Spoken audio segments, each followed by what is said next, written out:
Oke, hari ini kita baca dulu Matius 24. Eh, Bang Ardo ada? Bang Ardo tolong baca Matius 24. Ibu Ana tolong siapkan Matius 24 seluruh pasalnya ya, Matius 24. Lalu Ibu Linda tolong bacakan Wahyu 6 ya. Ibu Linda ya, Ibu Linda saya jadikan co-host juga. Hari ini jangan ya, kita nggak kasih urunan buat bicara, hanya saya karena saya harus klarifikasi menyangkut ini tadi ya, katanya ada hal-hal yang tidak baik tadi ya. Oke, mulai dari Bang Ardo. Silakan Bang Ardo. Ya, mari kita membaca firman Tuhan yang diambil dari Matius 24 mulai ayatnya yang pertama. Sesudah itu, Yesus keluar dari bait Allah, lalu pergi, maka datanglah murid-muridnya dan menunjuk kepada bangunan-bangunan bait Allah. Ia berkata kepada mereka, kamu melihat semuanya itu. Aku berkata kepadamu, sesungguhnya tidak satu batu pun di sini akan dibiarkan terletak di atas batu yang lain. Semuanya akan diruntuhkan. Ketika Yesus duduk di atas bukit Zaitun, datanglah murid-muridnya dan kepadanya untuk bercakap-cakap sendirian dengan dia. Kata mereka, katakanlah kepada kami, bila manakah itu akan terjadi dan apakah tanda kedatanganmu dan tanda kesudahan dunia?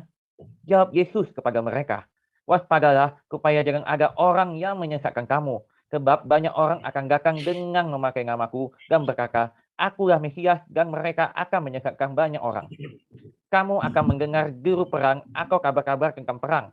Namun berawas-awaslah, jangan kamu gelisah, sebab semuanya itu harus terjadi. Tetapi itu belum kesudahannya, sebab bangsa akan bangkit melawan bangsa, dan kerajaan melawan kerajaan, akan ada kelaparan dan gempa bumi di berbagai tempat. Akan tetapi semuanya itu barulah permulaan penderitaan menjelang zaman baru. Pada waktu itu, kamu akan diserahkan supaya disiksa, dan kamu akan dibunuh, dan akan dibenci semua bangsa oleh karena namaku. Dan banyak orang akan murtad, dan mereka akan saling menyerahkan dan saling membenci. Banyak nabi palsu akan muncul dan menyesatkan banyak orang. Dan karena makin bertambahnya kedurhakaan, maka kasih kebanyakan orang akan menjadi dingin. Tetapi orang yang bertahan sampai pada kesudahannya akan selamat. Dan Injil kerajaan ini akan diberitakan di seluruh dunia menjadi kesaksian bagi semua orang. Sesudah itu barulah tiba kesudahannya. Jadi apabila kamu melihat pembinasa keji berdiri di tempat kudus, menurut firman yang disampaikan oleh Nabi Daniel, para pembaca hendaklah memperhatikannya.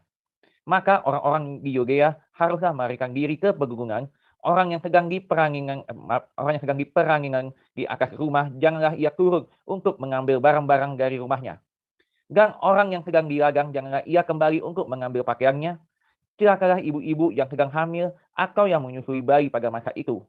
Berdoalah supaya waktu kamu melahirkan diri itu, jangan jatuh pada musim dingin dan jangan pada hari Sabat.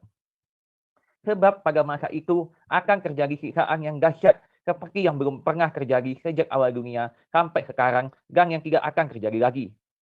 Dan sekiranya waktunya tidak dipersingkat, maka dari segala yang hidup tidak akan ada yang selamat. Akan tetapi, oleh karena orang-orang pilihan waktu itu akan dipersingkat. Pada waktu itu, jika orang berkata kepada kamu, lihat Mesias ada di sini atau Mesias ada di sana, jangan kamu percaya. Sebab Mesias-Mesias palsu dan nabi-nabi palsu akan muncul, dan mereka akan mengadakan tanda-tanda yang dahsyat dan mujizat-mujizat, sehingga sekiranya mungkin mereka menyesatkan orang-orang pilihan juga. Camkanlah, aku sudah mengatakannya terlebih dahulu kepada kamu. Jadi, apabila orang berkata kepadamu, lihat dia ada di padang gurun, janganlah kamu pergi ke situ. Atau, lihat ia ada di dalam bilik, janganlah kamu percaya.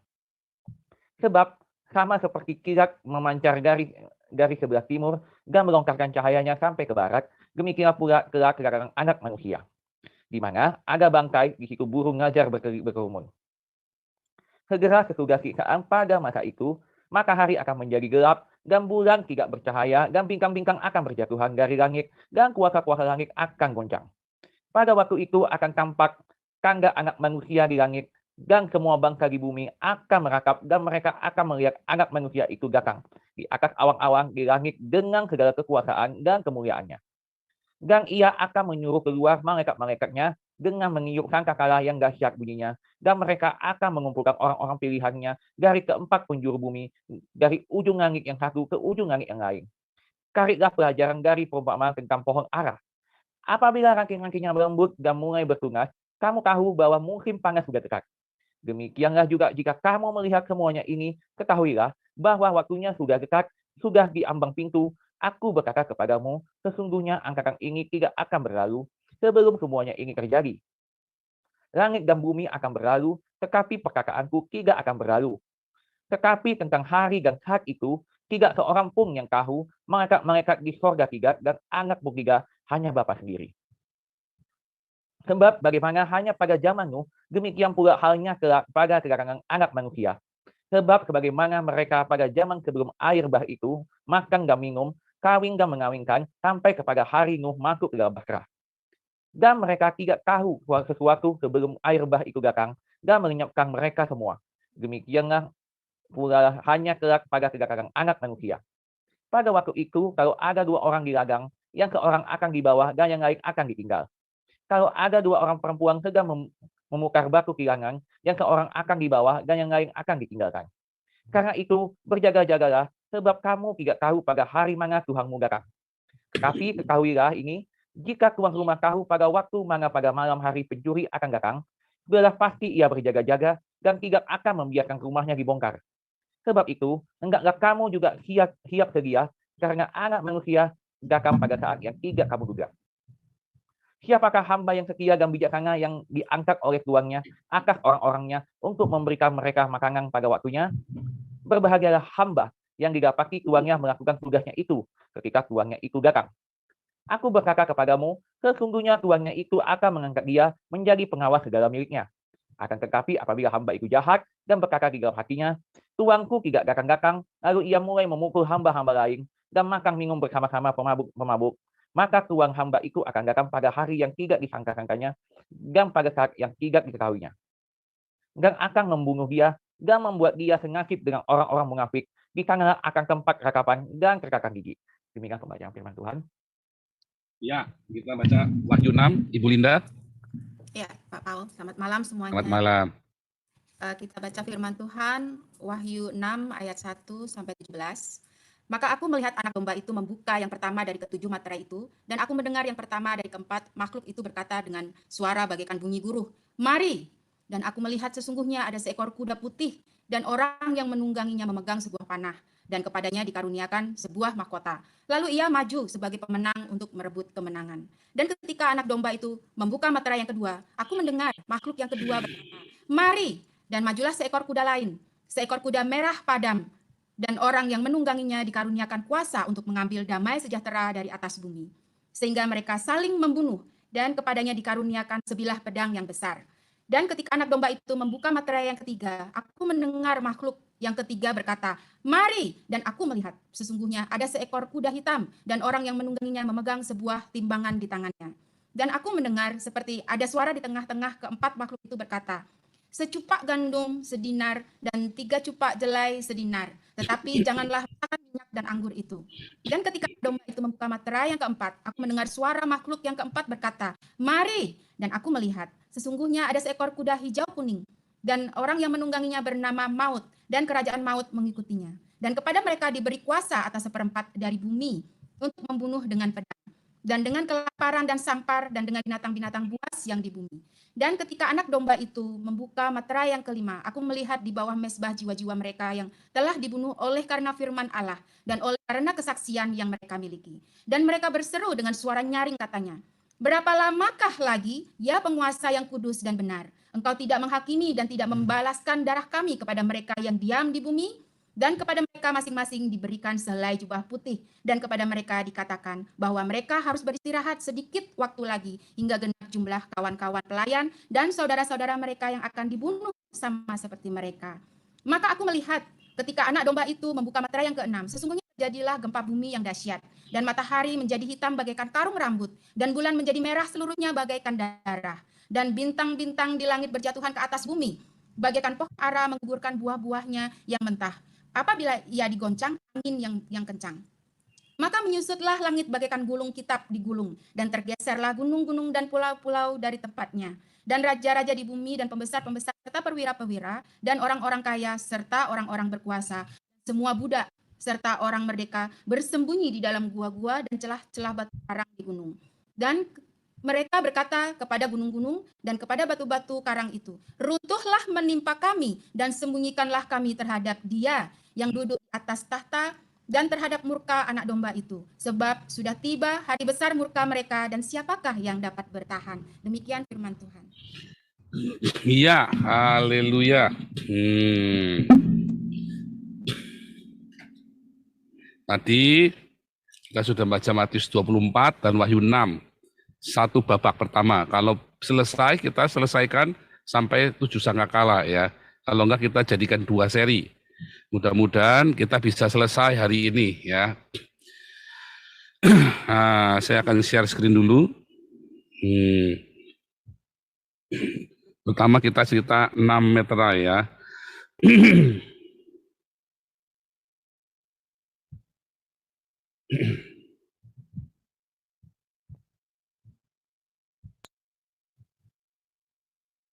Ya. 6 meterai.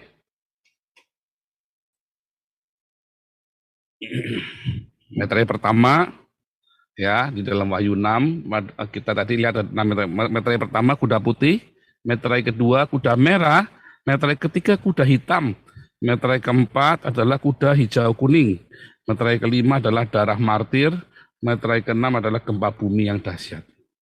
Ya. Lihat ya. Kalau meterai pertama tadi adalah kuda putih. Banyak orang berkata bahwa meterai pertama kuda putih, oh ini adalah coronavirus. Ya, enggak ya, bukan. Banyak orang berkata COVID ini adalah teori konspirasi, enggak, bukan ya. Percaya saya, bukan. Saya belajar ilmu alam ya. Saya belajar dan saya fokus ya, semua ininya saya, S1 saya tentang environment. Saya ada di budidaya teknologi pertanian. Dan saya fokus ya, karya tulis saya, makalah-makalah saya, riset saya semuanya tentang environment. Ya. Nah, jadi bumi ini ada yang namanya batas homeostatis ya, namanya batas homeostatis.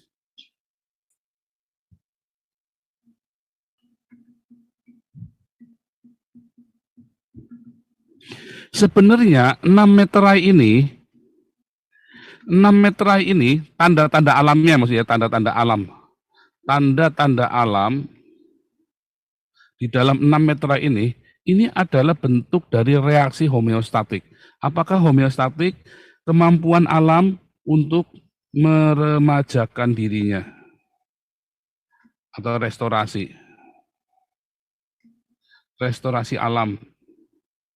Kemampuan alam merestorasi diri sendiri dengan cara yang alami, misalnya hujan dari hujan ya, merupakan air uap yang naik ke atas lalu kondensasi jadi awan turun untuk hujan. Hujan itu kemudian akan membersihkan kotoran-kotoran, membersihkan langit itu ya dari semua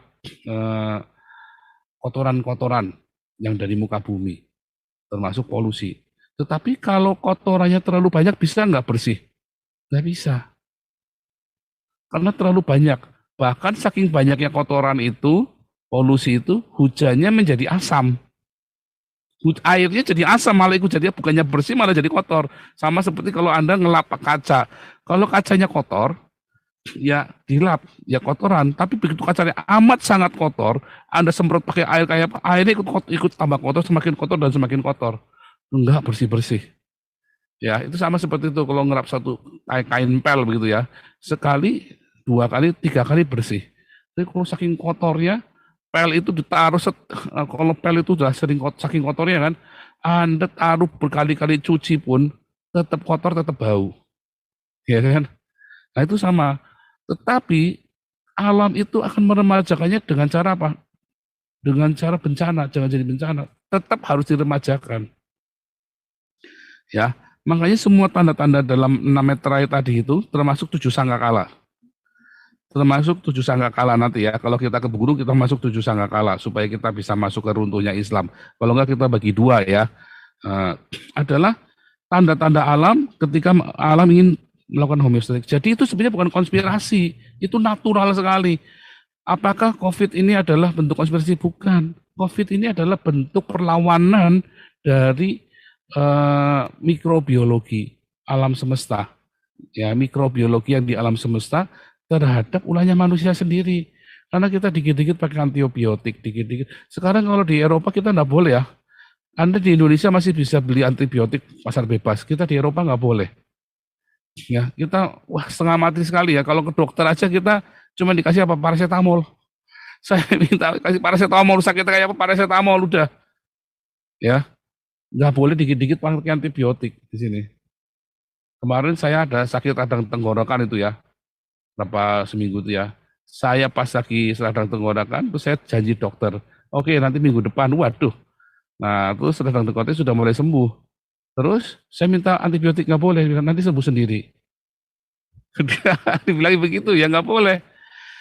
Nah COVID ini adalah bentuk perlawanan dari alam mikrobiologi terhadap ulahnya manusia sendiri. Karena manusia dikit-dikit kan pakai antibiotik, dikit-dikit pakai obat, dikit-dikit pakai apa. Lama-lama berevolusi. Tapi itu kan sengaja dikembangkan? Enggak. Ya, sebagian virus itu memang sengaja dikembangkan untuk dicari antibiotiknya. Tetapi kemudian virus-virus yang di luar bagaimana? Lebih jahat. Kalau di dalam laboratorium semua Anda bisa kendalikan. Kalau virus yang di luar Anda nggak bisa kendalikan. Ya, binatang kalau di dalam kandang Anda bisa kendalikan. Nah, kalau binatang di alam bebas Anda tidak bisa kendalikan. Ya, harimau sirkus di kandang Anda bisa kendalikan, harimau yang di luar di hutan nggak bisa. Itu maksudnya seperti itu ya. Jadi corona adalah, COVID itu adalah virus yang ada di luar, bukan virus yang dari dalam. Ya, virus liar yang di luar yang tidak bisa dikendalikan, sehingga tidak bisa nggak bisa diobatin. Yang bisa adalah diturunkan penularannya. Jadi kalau COVID itu hanya bisa dicegah dan diturunkan, nggak bisa diobati. Kalau sudah kena COVID ya, saya waktu kena COVID, saya kena COVID ya, sekeluarga kami kena COVID ya. Makanya diobatin bukan COVID-nya. Kalau di Indonesia kan sampai ada ya diobati COVID-nya kan, cari obatnya segala macam. Kami waktu kena COVID, kamu apa panas? Ya udah dikasih paracetamol. Terus lehernya sakit, kasih efgetrosis, ya semacam gitulah. Nanti namanya trake apa gitu ya, saya lupa namanya. Terus misalnya mancur-mancur, ya udah kasih obat diare. Itu simptomnya yang dikasih, ya.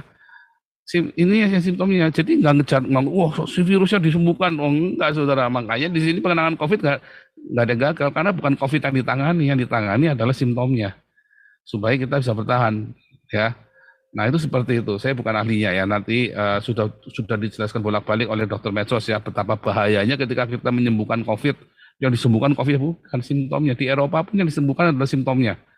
Nah, jadi ketika ada beberapa penafsiran bahwa kuda putih ini adalah membawa busur, ya, bau. Bau itu bahasa aslinya itu racun, dia bilang gitu kan. Racun itu apa? Nah, itulah vaksin. Lihat kuda putih. Jadi itu suster-suster yang pakai, suster-suster sama dokter-dokter itu pakai putih semua tuh. Bukan, ya. Ketika kita membaca meter 1, ya, 1 Tesalonika 5 ayat 3, semua damai, aman. Lihat ya, kita buka ya. 1 Tesalonika 5 ayat 3. Apabila mereka mengatakan semuanya damai dan aman, maka tiba-tiba mereka ditimpa oleh kebinasaan. Aman, damai. Suatu ketika dunia itu akan damai. Di abad ke-21 ini, Anda lihat ya, Arab Saudi sudah berdamai. Negara-negara Arab semua sudah berdamai dengan Israel, kecuali Palestina aja masih ngeyel. Bukan Palestinanya, Hamasnya. Karena banyak orang Palestina yang mau jadi warga negara Israel aman-aman aja, baik-baik aja. Orang-orang Palestina yang kemudian dia mau merelakan diri, berintegrasi, dan mau jadi warga negara Israel, mereka mendapat hak yang sama loh. Ya, kan kita sudah tahu ya, banyak dari Ramsi dan segala macam ya. Secara politik mereka apa-apa, tapi ada orang-orang yang nggak mau gabung sama Israel. Karena apa? Karena Al-Quran berkata solim, nah repot. Ya, repot. Karena Israel dianggap musuhnya Allah. Ya, karena isu agama. Ya, bodoh. Sementara seluruh bangsa-bangsa Arab Dari yang pertama Mesir ya, yang pertama kali mau berdamai dengan Israel itu Mesir berapa puluh tahun yang lalu. Kemudian Yordania, akhirnya seluruh negara-negara. Iran belum mau. Jadi sekarang asal Anda tahu saja, Hamas itu didukung oleh Iran, ya. Hamas itu didukung oleh Syiah. Kalau Anda pro Palestina, Anda sedang pro Syiah sebetulnya. Nah, itu ya orang-orang Indonesia, kalian orang-orang Islam, ya. Hamas itu didukung oleh Syiah Iran. Ya, yang memberi persenjataan Hamas itu orang-orang Iran, dari Iran persenjataannya. Orang Lebanon yang suka nyerang Israel itu orang-orang Syiah. Ya. Nah, Anda lihat itu ya. Akan ada masa damai. Artinya apa? Nanti seluruh dunia akan berdamai dengan Israel. Ya. Seluruh dunia itu akan berdamai dengan Israel. Di saat Yerusalem itu damai, maka seluruh dunia itu akan damai. Ya. Dan Israel bisa membangun dan seluruh dunia bergantung sama Israel. Apanya? Dari segala macam aspek kehidupan, pengobatan, pendidikan, ilmu pengetahuan, apa saja semua, pertanian bergantung sama Israel. Termasuk finance, karena Israel, bangsa yang kecil, menguasai 50% perekonomian dunia.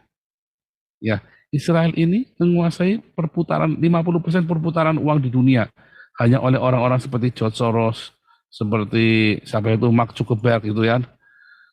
Orang-orang Yahudi ini yang menguasai, ya. Nah, dan dunia itu kan aman. Kenapa? Karena ada microchip, saudara. Karena ada microchip. Lupa pendukung ini dong, Freemason. Enggak ada, Freemason itu enggak ada apa-apanya. Freemason itu organisasi kecil, saudara. Ya, organisasi gereja Katolik itu lebih gede jauh lebih besar daripada Freemason.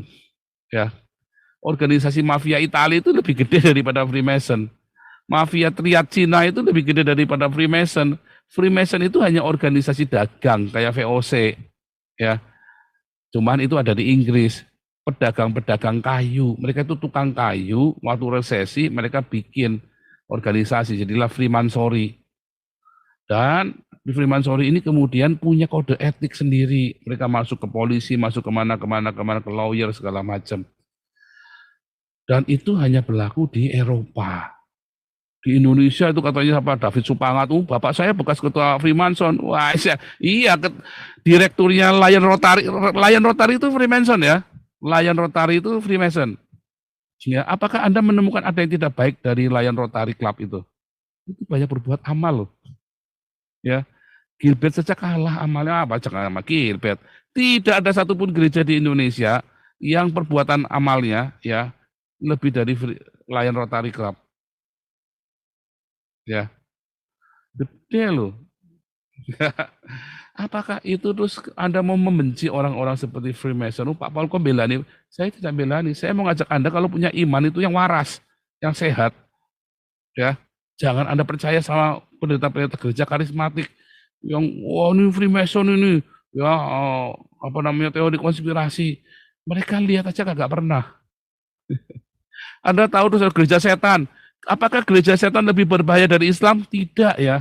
Islam itu lebih berbahaya. Coba saya mau tanya Anda di Indonesia, pernah nggak gereja setan bunuh orang? Satu saja Anda tunjukkan. Tanya itu sama si Mongol stres, orang stres itu kan. Si Mongol itu orang stres itu. Pernah nggak gereja setan bunuh orang di Indonesia? Nggak pernah. Orang Islam sudah berapa juta yang dibunuh sama orang Islam? Gara-gara Allah Akbar.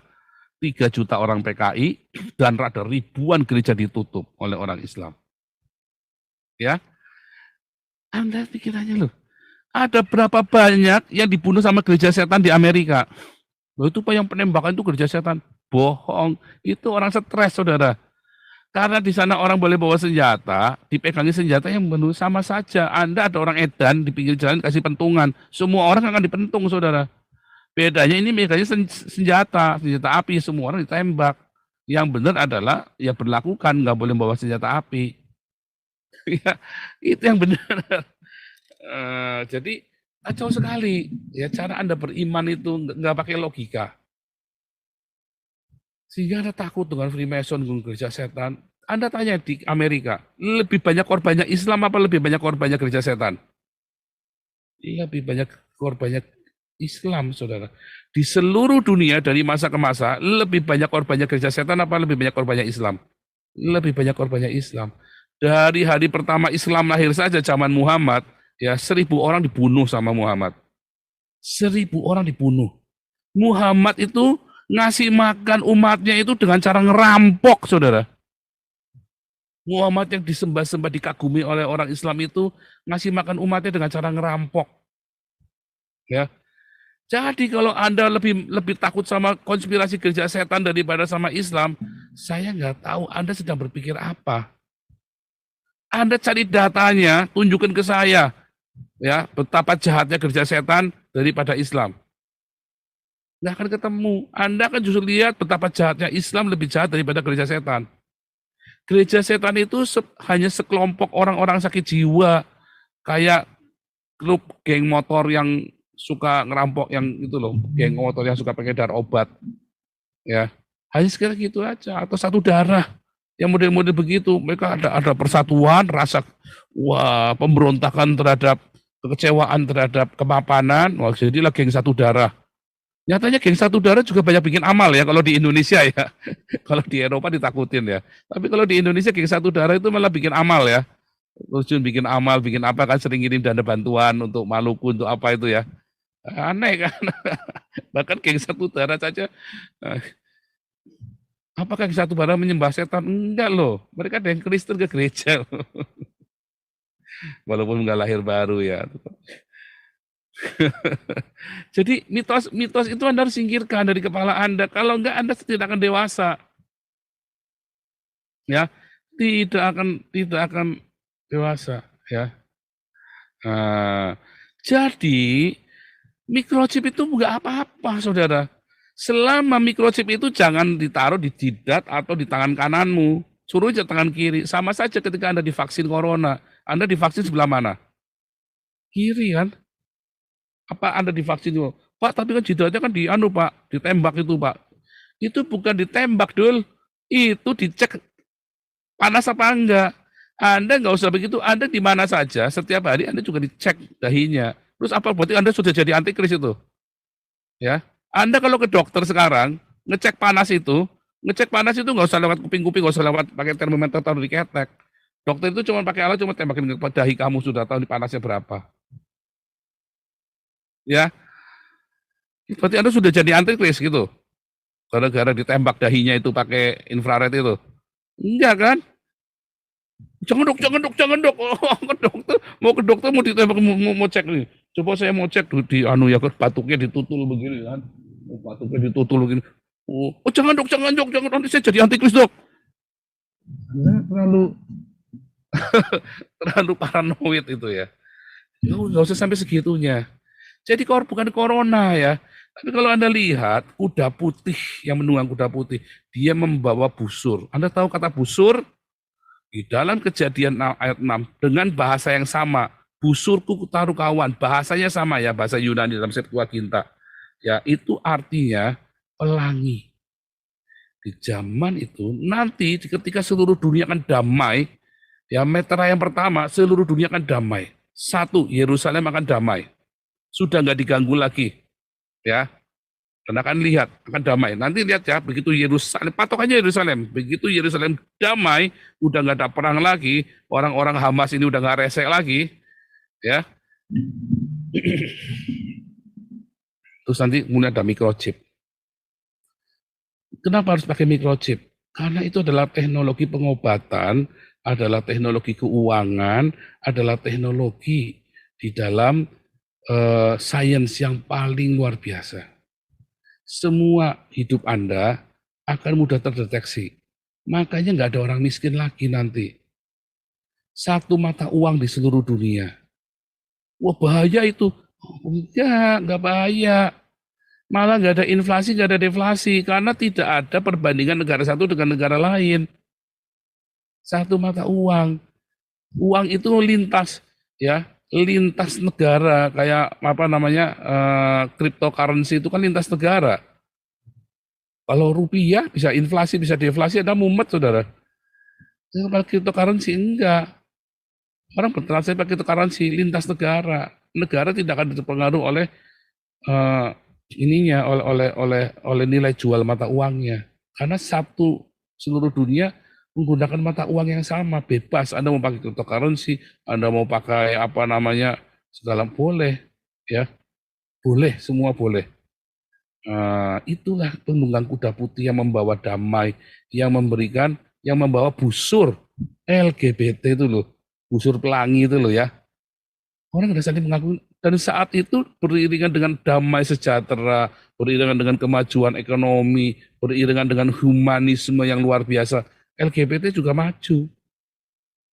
Ya, pelangi itu LGBT kan simbolnya pelangi. LGBT juga hedonisme, itu juga bersamaan dengan itu, saudara. Makanya firman Tuhan Yesus di Matius 24 sama seperti zaman Nuh nanti. Sama seperti zaman Nuh. Peradaban dunia lagi puncak-puncaknya. Mereka kawin-mengawinkan. Kawin-mengawinkan itu dalam arti yang negatif ya. Artinya mereka seks bebas itu maksudnya ya. Mereka mulai melakukan seks bebas. Karena semua sudah sejahtera, mau apa lagi? Ya. Nah, kemudian tiba-tiba datanglah. Tadi ya. Tiba-tiba mata uangnya itu dibajak, saudara. Cryptocurrency ininya ya. Microchipnya itu dibajak servernya. Sama siapa? Sama ini loh, hacker Islam ini loh. Kan orang Islam nggak suka kan pakai mata uang elektronik kan. Di dalam ajaran Islam itu nggak boleh loh, itu haram. Mereka menghendaki Anda tidak pakai ATM, tidak pakai bank. Bank itu haram buat orang Islam. Anda disuruh pakai dinar, transaksinya barter, saudara. Barter emas atau barter barang. Itulah transaksi Islam. Makanya dihancurkan, dibajak nanti. Makanya Yesus berkata di dalam Matius 24 ayat 6, ya, nanti akan terjadi tiba-tiba perang. Tiba-tiba aja perang. Karena uangnya dibajak. Anda yang punya uang 1 triliun tiba-tiba besok kere, jadi gelandangan. Karena server bank datanya, Anda kan kalau pegang cryptocurrency, Anda pegang Bitcoin segala macam, uangmu kan nggak di tangan kan? Uangnya kan ada di internet semuanya. Tiba-tiba besok hilang, saudara. Negara-negara hilang, mereka bingung, mereka saling tuduh, perang. Dan mereka berebutan sumber daya alam. Mereka udah perang akhirnya. Nah itulah kuda merah yang disebutkan tadi. Ya, kemudian yang terjadi apa? Perekonomian anjlok, kuda hitam. Seluruh perekonomian anjlok. Tetapi dikatakan secupak gandum harganya sedinar, mahal banget, saudara. Di situ terjadi resesi ekonomi, terjadi krisis pangan dunia. Karena perang terus, uangnya nggak jelas kemana. Yang kaya nimbun uang, uangnya nggak bisa dipakai buat belanja. Karena perang terus. Mereka nggak sempat untuk bercocok tanam. Tetapi untunglah Tuhan Yesus berkata, jangan rusakkan minyak dan gandum. Sehingga tetap ada orang-orang yang berdiakonia kayak Damaris ini, yang difitnah sama Alengso, sama orang-orang itu kan, sama pengkhianat-pengkhianat itu yang difitnah katanya buat saya duitnya ya. Nah mereka ingin Damaris hancur. Mereka mau ngelawan Tuhan. Melawan Tuhan Yesus ini Alengso ya. Ini lihat aja ya. Dia mau ngelawan Tuhan Yesus, kiranya Tuhan mengampuni Alengso ya. Semoga. Semoga Tuhan Yesus mengampuni Alengso. Jangan sampai kena yang berat-berat lah. Paling nggak supaya dia bertobat ya. Sehingga krisis mata uang terjadi. Itulah kuda hitam. Ya, secupak gandum harga sedinar, tapi jangan rusakkan minyak dan anggur. Tetapi akhirnya nggak tahan, mereka perang, datanglah kuda yellow kuning, hijau kuning, saudara. Inilah kuda hijau kuning ya. Fumigasi, mulai perang biologis yang kemarin Ibu Koni cerita. Sekarang ini mereka masih ancam-ancaman, coba-coba, tapi nanti dilepaskan. Kadang mereka nggak punya duit buat perang. Akhirnya apa? Ngelepasin biokimia. Lepasin aja, wah sembuh, pokoknya menang. Yang penting menang perang. Urusan nanti dampaknya gimana? Urusan nanti. Yang penting sekarang saya menang perang dulu. Anda nonton filmnya, judulnya Black Crab ya, film Swedia. Ya, ada orang Swedia ini saling perang ya, ngelawan kelompok lain. Terus mereka sudah mau kalah. Caranya gimana? Udah, lepasin biokimia. Nggak ada cara lain. Yang penting menang. Nanti kalau ini ya urusan nanti. Yang penting sekarang kita menang dulu. Gitu ya. Anda nonton filmnya Black Crab itu ya. Itu filmnya bagus ya, alur ini ya. Memang mainnya canggung-canggung begitu, tapi yang maklum ya film Swedia, alurnya terlalu cepat alurnya ya. Black Crab itu bagus ya, dia bawa ngelewatin itu ya, ice skating ya, dia bawa ini melintasi laut, lautnya beku semua ya. Makanya kudanya warnanya kuning, saudara, kuda kuning. Itulah fumigasi, orang-orang semua semprot-semprotan, oh ya, apa saja disemprot sedikit-sedikit, sehingga semua orang pakai masker itu kan. Nah itu ada di situ. Di mana peran Islam? Islam sudah mulai ambil alih di sini. Sebelum Islam, coba Anda lihat ya, waktu di zaman-zaman hari ini Islam makin berkurang ya. Seluruh dunia kan Islamofobia, ya kan? Seluruh dunia Islamofobia, bahkan Arab Saudi saja terjadi Islamofobia. Orang Islamnya aja takut sama orang Islam. Mau terima nggak terima, saat ini orang Islamnya saja takut sama orang Islam.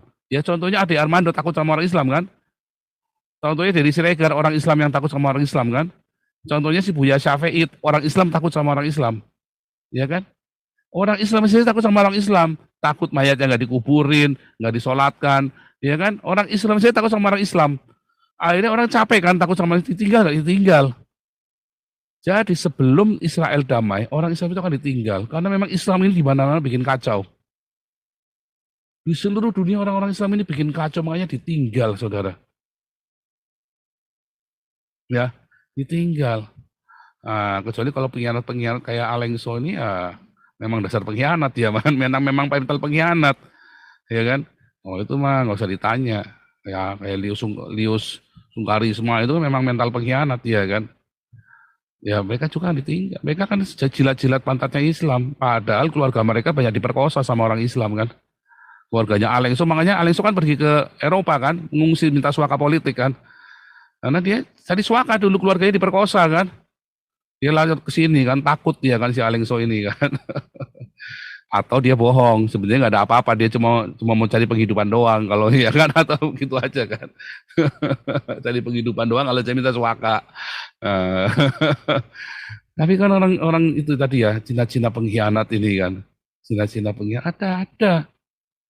Ya yang merapat-rapat ke Islam, bongkar-bongkar temennya sendiri, padahal nggak ada buktinya, cuma ngomong-ngomong saja. Yang diomongkan Alengso ada buktinya nggak? Nggak pernah ada satupun. Kalau ada buktinya saya jilat pantatnya Alengso saat tai-tainya sama kremi-kreminya. Kalau ada buktinya. Oh, cuma ngomong mah gampang. Kayak saya ngomong tadi ya, Alengso itu pindah dari Cirebon ke Belanda karena keluarganya ada diperkosa. Saya kan ngomong aja bisa kan? Semua kan bisa kan kalau cuma ngomong aja kan? Ya, entah anaknya atau ibunya Alengso diperkosa itu sama orang Islam itu. Ya kan? Kalau cuma ngomong kan gampang kan? Kalau cuma ngomong itu gampang banget, saudara. Nah, yang penting ada buktinya enggak? Ada buktinya enggak si Alengso kalau saya itu ambil duitnya Damaris atau ada duitnya Damaris yang disetor ke saya? Tadi saya geli, Ibu Ketua tadi sama Rudi Yohanes ya. Katanya diomel-omelin si Julius ketakutan si Juliusnya ya. Rudi Yohanes dapat konten baru tuh si Rudi Yohanes itu. Ya, itu masih bagus ya, cuman diomelin aja ya. Itu kalau ngomong itu ya, nah itu tadi orang-orang ngomong nggak pakai bukti, ya orang-orang semua itu ya. Nah kalau saya ngomong selalu pakai bukti, tak tunjukkan ini loh buktinya, ya kan? Nah beda kalau tadi ceritanya Alengso, saya kan cerita nah, kemungkinan Alengso datang kemari karena anaknya diperkosa atau apanya diperkosa atau istrinya atau ibunya diperkosa. Buktinya ya nggak tahu, pokoknya saya kalau ngomong kan kasih tahu. Kalau cuma ngomong itu gampang. Sama kayak Alengso, cuma ngomong itu gampang. Kalau cuma ngomong itu gampang, membuktikannya itu. Makanya kalau Alengso bisa membuktikan, saya jilat pantatnya Alengso, tai-tainya saya kremi-kreminya. Kalau bisa membuktikan. Kalau Alengso tidak bisa membuktikan, biarlah Tuhan yang menjadi hakim antara Damaris dengan Alengso. Antara saya dengan Alengso. Kan begitu kan. Kalau saya laporkan bisa nggak? Bisa, pencemaran nama baik. Tetapi itu bukan gayanya saya. Kalau zaman dulu Alengso bukan cuma tak lapor, sudah selesai, sudah walahu alam kalau zaman dulu. Tapi kita kan sekarang sudah ditebus oleh Tuhan Yesus. Ya, ya. Ini ada yang nanya, buktinya apa? Arab Islamofobia. Oh banyak buktinya. Ya, sudah jelas. Makanya di seluruh Arab sekarang ditangkepin, ustadz-ustadznya ditangkepin semua. Ya, nih, Raja Arab Pangeran Arab, ulama Arab ditangkap, banyak ditangkap dan dipenjara. Oh, 6 ulama pemerintah kembali menangkap ini ya. 6 ulama ditangkap pemerintah Arab Saudi. Pemerintah Arab Saudi kembali menangkap ulama. Ulama dipenjara karena protes kebijakan. Kriminalisasi ulama Arab Saudi. Kenapa Saudi tangkap 2 ulama ternama Arab Saudi menangkapi imam-imam. Ulama Arab Saudi fintah. Isinya ulama-ulama Arab ditangkap semua ya. Ditangkap semua karena memang di Arab Saudi sini terjadi Islamofobia. Ya, saya kalau ngomong itu selalu ada bukti, tahu nggak? Nggak ada saya ngomong nggak ada bukti, ya. Kecuali saya lagi mau nyindir orang, ya. Ya, ulama-ulama Saudi. Makanya ulama-ulama Saudi itu banyak lari ke Indonesia. Hati-hati kalian orang Indonesia. Itu ulama-ulama yang afikiran dari Arab Saudi lari ke Indonesia, lalu ngeracunin kalian, ya kan? Dia bawa uang, hasil nipu umat, ya kan, dibawa ke sana, wah duitnya banyak, disembah-sembah sama Anda, dicium-cium Habib-Habib itu kan. Hati-hati. Tetapi banyak orang-orang Kristennya kemudian ikut ketakutan, di framing. Ketakutan. Ya, kenapa takut? Karena kalian tidak bertumbuh di dalam Tuhan Yesus. Kalian membaca Alkitabnya nggak jelas, kayak contohnya ini tadi. Ya. Takut disuntik vaksin. Saya bingung kalau Anda takut divaksin ya. Saya bersyukur saya disuntik ya. Saya bebas bergerak kemana saja. Saya kalau apa-apa nggak pusing. Teman-teman saya nggak divaksin pada stres ya. Aduh nanti gini, aduh nanti dipersulit. Kalau saya divaksin saja nggak stres. Emang kenapa kalau divaksin? Bagus kan? Saya vaksin polio, vaksin tetanus. Dulu waktu kecil vaksin apa saja ya. Anak saya waktu kecil vaksin rubella, vaksin DPT. Banyak anak saya kena vaksin ya, dari kecil sampai 5 tahun divaksin, termasuk rubella kita bayar 200.000 waktu itu ya. Si Wisely itu umur sama si Miracle. Miracle itu malah dapat vaksin lagi, vaksin ini ya, yang buat apa namanya, kan saya lupa ya, yang kanker rahim itu loh. Di Eropa sini anak-anak remaja ini ya, divaksin ya, yang kanker rahim itu, saya lupa namanya. Nah, itu divaksin. Terus kenapa ada corona Anda takut divaksin? Nah, Anda tidak takut divaksin polio segala macam, Anda memang takut divaksin polio. Simpel kan? Tapi itu divaksin itu tanda di dahi dan di tangan. Nah itu, Anda baca Alkitabnya juga ngawur. Orang-orang Kristen baca Alkitabnya apa? Dikasih tanda, bukan dilaserin. Dikasih tanda itu, nah lihat nih ya, dikasih tanda itu ini nih. Nah itu dikasih tanda itu loh. Tangannya dan dahinya ditato. Ditato jumlah bilangan namanya. Apa bilangannya siapa? Bilangannya Islam. La ilaha lolo Muhammad lolo.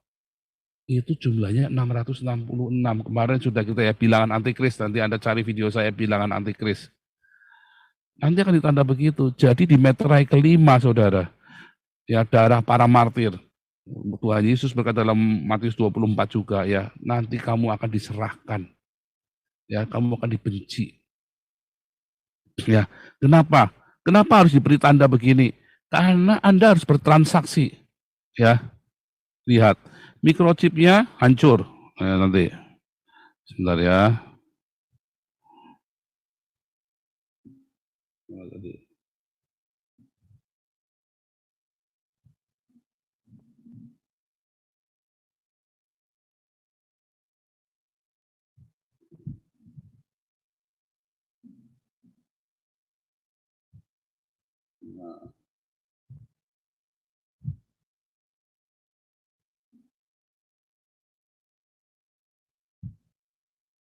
Lihat ya.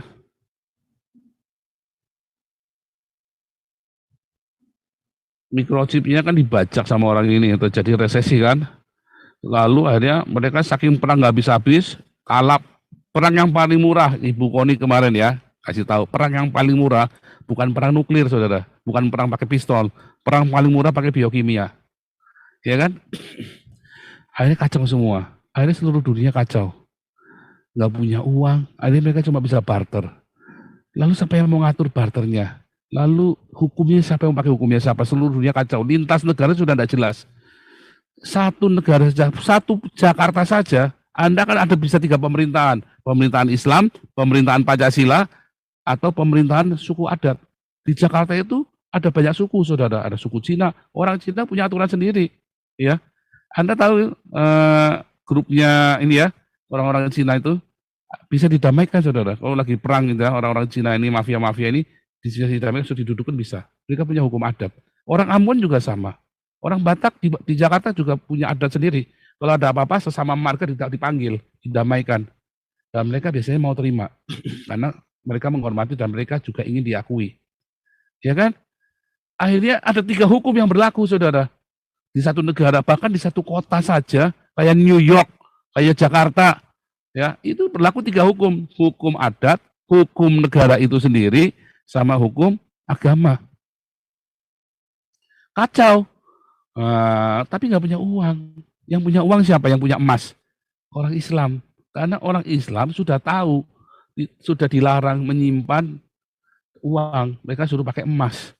Jadi barter. Oke, orang Islam bikin, oke kalau gitu saya yang bikin hukum. Karena saya yang punya emasnya. Nah, bikinlah ini. Ya, dia bikin. Kalau kamu tidak dikasih tanda, maka kamu akan saya bunuh. Ya, mulailah antikristus berkuasa di muka bumi selama 3,5 tahun. Ini baru awalnya, saudara. Ini awalnya. Disinilah antikristus mulai berkuasa. Ya, mulai berkuasa. Islam kemudian ambil alih dari yang sudah ditinggalkan orang, tiba-tiba dia ngambil alih selama 3,5 tahun dengan luar biasa. Pakai pedang, kamu enggak mau saya bunuh, kamu enggak makan. Ya. Wah, tenang Pak, kita orang Kristen sudah rapture gundulmu peang. Mana ada rapture di situ, mana ayatnya di mana rapture? Enggak ada. Enggak ada, Anda ngelewatin semua nih. Kuda putih, kuda merah, kuda hitam, kuda darah, para martir, enggak ada, belum ada rapture di situ. Ya. Nah, ini nanti Anda akan baca di dalam Wahyu 13. Ya, ditandai, saudara, dengan nama bilangan itu. Nama bilangan binatang itu siapa? Antikristus. Siapa? Islam. Siapakah antikristus? Alkitab dengan jelas, bukan Freemason. Freemason itu ada yang Kristen, saudara. Banyak yang Kristen. Freemason apa? Siapakah antikristus? Apa tandanya Freemason antikristus? Enggak ada. Apa tandanya Islam antikristus? Allah tidak beranak dan tidak diperanakan. Ya kan? Itu prinsipnya Islam, itu harga mati, saudara, dalam Islam. Ya, Allah tidak beranak dan tidak diperanakan. Sedangkan orang Kristen berkata, Allah adalah Bapa kita, Yesus adalah anak Allah. Orang Yahudi berkata, ya, Bapa. Ya kan? El adalah Abi. Lalu mereka percaya dengan konsep Bene Elohim. Mereka juga percaya Bene Elohim, orang Yahudi. Orang Kristen dengan orang Yahudi percaya Bapa dengan anak. Hanya saat ini, orang Yahudi, saat ini yang Anda tahu, sebagian besar Yudaisme tidak percaya kalau Yesus adalah anak Allah. Ya, tetapi nanti akan tiba saatnya, ya, dimulai dari meter yang pertama ketika Yerusalem ini aman, damai, ya. Mulai tahun 1948, orang-orang Yahudi banyak dan makin banyak yang menerima Yesus sebagai Tuhan dan Juru Selamat, tetapi bukan Yesus yang lahir 25 Desember. Yeshua HaMashiach. Ya. Bukan Yahweh. Yahweh itu orang Amerika, itu teologi ngawur itu. Yahweh itu teologi ngawur, saudara. Siapapun yang menyebut kata Yahweh itu teologinya ngawur. Percaya saya. Siapapun yang bilang Yahweh itu teologinya ngawur. Ya. Karena yang betul itu Yehova.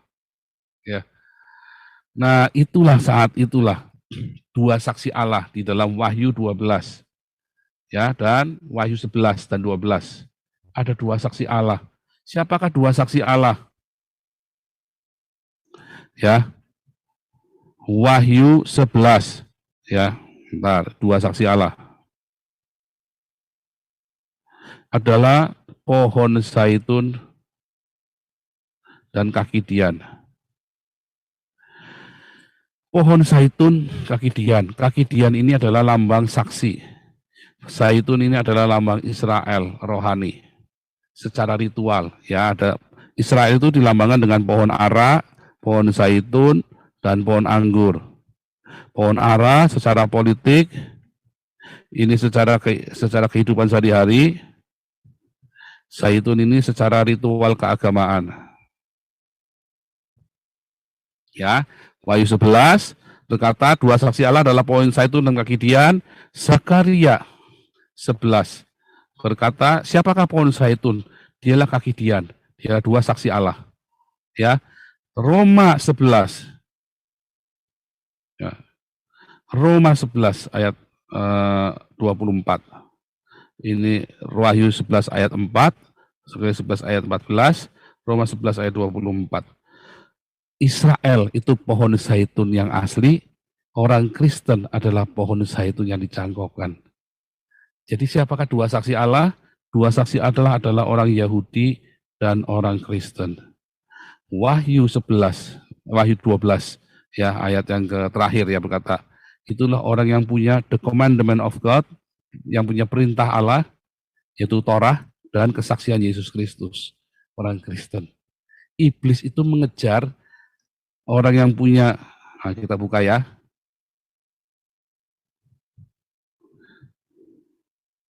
Wahyu 11. Wahyu 11, Wahyu 12 ya. Maka marahlah naga itu, ayat yang ke-17 ya, Wahyu 11 ayat 17. Maka marahlah naga itu kepada perempuan itu, lalu pergi memerangi keturunan yang lain yang menuruti hukum-hukum Allah. Hukum Allah itu apa? Torah kan? Torah, siapa ya? Orang Yahudi. Dan memiliki kesaksian Yesus. Siapa? Orang Kristen. Masih sama orang Katolik. Ya, sama saja. Maksudnya pengikut Kristus. Ya, yang punya kesaksian Yesus Kristus. Ya kan? Siapa? Naga itu marah. Ya, iblis itu marah kepada ini. Islam itu memusuhi orang Kristen dan orang Yahudi ya dari zaman Muhammad sampai dengan hari ini. Ya, kalau dibilang masyarakat Madaniyah itu, Medina, orang Kristen sama orang Yahudi. Bahkan orang Islam itu begitu bencinya sama orang Kristen sama orang Yahudi. Ya. Begitu tidak sukanya sama orang Kristen sama orang Yahudi, orang Islam ini. Bahkan di akhir zaman dikatakan, tidak ada akhir zaman sebelum orang Islam akan membunuh semua orang Yahudi. Ya. Jadi ini dua, Kristen dengan Yahudi, selalu yang dimusuhi oleh orang Islam. Apakah orang Kristen memusuhi orang Islam? Enggak pernah ya. Apakah orang Yahudi memusuhi orang Islam? Enggak. Tetapi orang Islam itu benci banget sama orang Yahudi, sama orang Kristen. Mengapa? Karena inilah mereka lah iblisnya itu.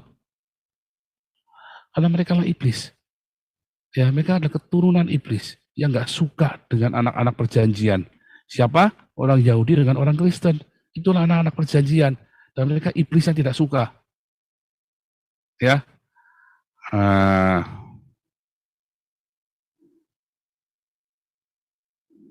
Lihat ya. Kemudian meterai yang ke-6, gempa bumi yang dahsyat. Lihat ya, kenapa bisa gempa? Isinya percobaan nuklir tiap hari coba. Kim Jong-un bikin pencobaan nuklir, Rusia ngeledakin nuklir, Amerika bikin nuklir, Iran bikin nuklir, semua bikin nuklir, Cina bikin nuklir, malah bikin matahari. Itu yang namanya batas homeostatik tadi. Hancur nggak? Hancur. Bumi nggak tahan. Terus hujan, bintang-bintang berjatuhan. Apakah ini bintang jatuh? Apakah itu bintang jatuh? Bukan, itu bom fosfor ya. Anda tahu bom fosfor kayak bintang jatuh ya. Wah, kayak meteor jatuh itu. Ya, dari langit itu bom fosfor. Anda bayangin seluruh dunia isinya begini, Saudara. Akhirnya karena orang Islam ini nggak tahan, akhirnya mereka apa? Sesama orang Islam aja perang. Ya udah, mereka punya nemu di Rusia, mereka nemu di Ukraina, mereka nemu di Amerika ada bom pati geletak, diledakkan sama mereka. Orang Islam kan paling doyan mainan bom. Ya kan? Orang Islam kan paling doyan ngebom kan di mana-mana kan di seluruh dunia kan. Laki-laki bom orang Islam, laki-laki bom orang Islam. Ya kan?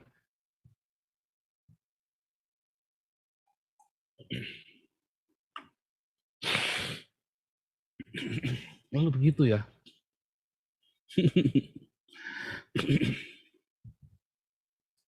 Itu yang terjadi. Ya, dan Tuhan Yesus sudah mengatakannya. Dan ini akan terjadi, kita akan melewati. Sekarang belum. Tandanya nih Yerusalem. Pokoknya awalnya, tik, Yerusalem damai. Tapi kan itu masih masih lama Pak, belum tentu sekarang. Oh, sekarang. Karena Tuhan Yesus berkata, ya, ketika pohon ara, tadi saya katakan pohon ara apa? Pohon ara Israel politik. Ya. Pohon ara dan pohon-pohon lain bertunas. Israel merdeka tahun 1948. Indonesia 1945. Malaysia 1946. Singapura 1948 juga ya. India 1948. Semua negara-negara Korea, semua ya, banyak negara-negara ya di seluruh dunia, negara-negara baru bermunculan tahun 1940-an sampai 1960. Ya. Dan kata angkatan ini tidak akan berlalu, yaitu 120 tahun. Kenapa 120 tahun? Karena kejadiannya sama seperti zaman Nuh. Seperti zaman Nuh 120 tahun. Ya. Sama seperti zaman Nuh, orang kawin mengawinkan, karena aman damai kan, kawin mengawinkan hedonisme kan, mereka hidup dalam hedonisme. Ya kan? Saling kawin mengawinkan, lalu tiba-tiba Nuh masuk ke dalam bahtera. Sama seperti zaman Nuh, ya. 120 tahun dari tahun 1908. Paling lama tahun 2068, paling lama. Sesungguhnya angkatan ini paling lama dan belum tentu bisa juga dalam 1-2 tahun ini. Oke, lihat nanti ya, begitu Yerusalem tiba-tiba damai, aman damai, lalu microchip udah mulai diterapkan, kita semua pakai microchip nanti. Anda jangan takut, Anda pakai microchip, bodoh Anda. Ya, kalau saya mah berani pakai microchip. Lalu saya tidak disuruh menyangkal kok. Waktu Anda divaksin corona, ada yang disuruh menyangkal Yesus enggak? Enggak ada kan? Itu otak Anda itu loh, grupnya itu ya, pendeta-pendeta yang suka ngomongin vaksin corona itu antikris, saya nggak tahu apa yang Anda pikirkan. Anda kan tidak disuruh menyangkal Yesus. Tetapi ketika Anda nanti pakai ini, tanda ini ya, Anda disuruh menyangkal loh. Begitu Anda berkata, la ilaha illallah Muhammad Cabulullah, Anda berarti menyangkal Yesus adalah Tuhan. Anda menyangkal Bapa dan Anak. Siapakah antikristus? Ya, 2 Yohanes 1 berkata, ialah yang menyangkal Bapa dan Anak. Allah tidak beranak dan tidak diperanakan. Itulah antikristus Islam. Ya kan?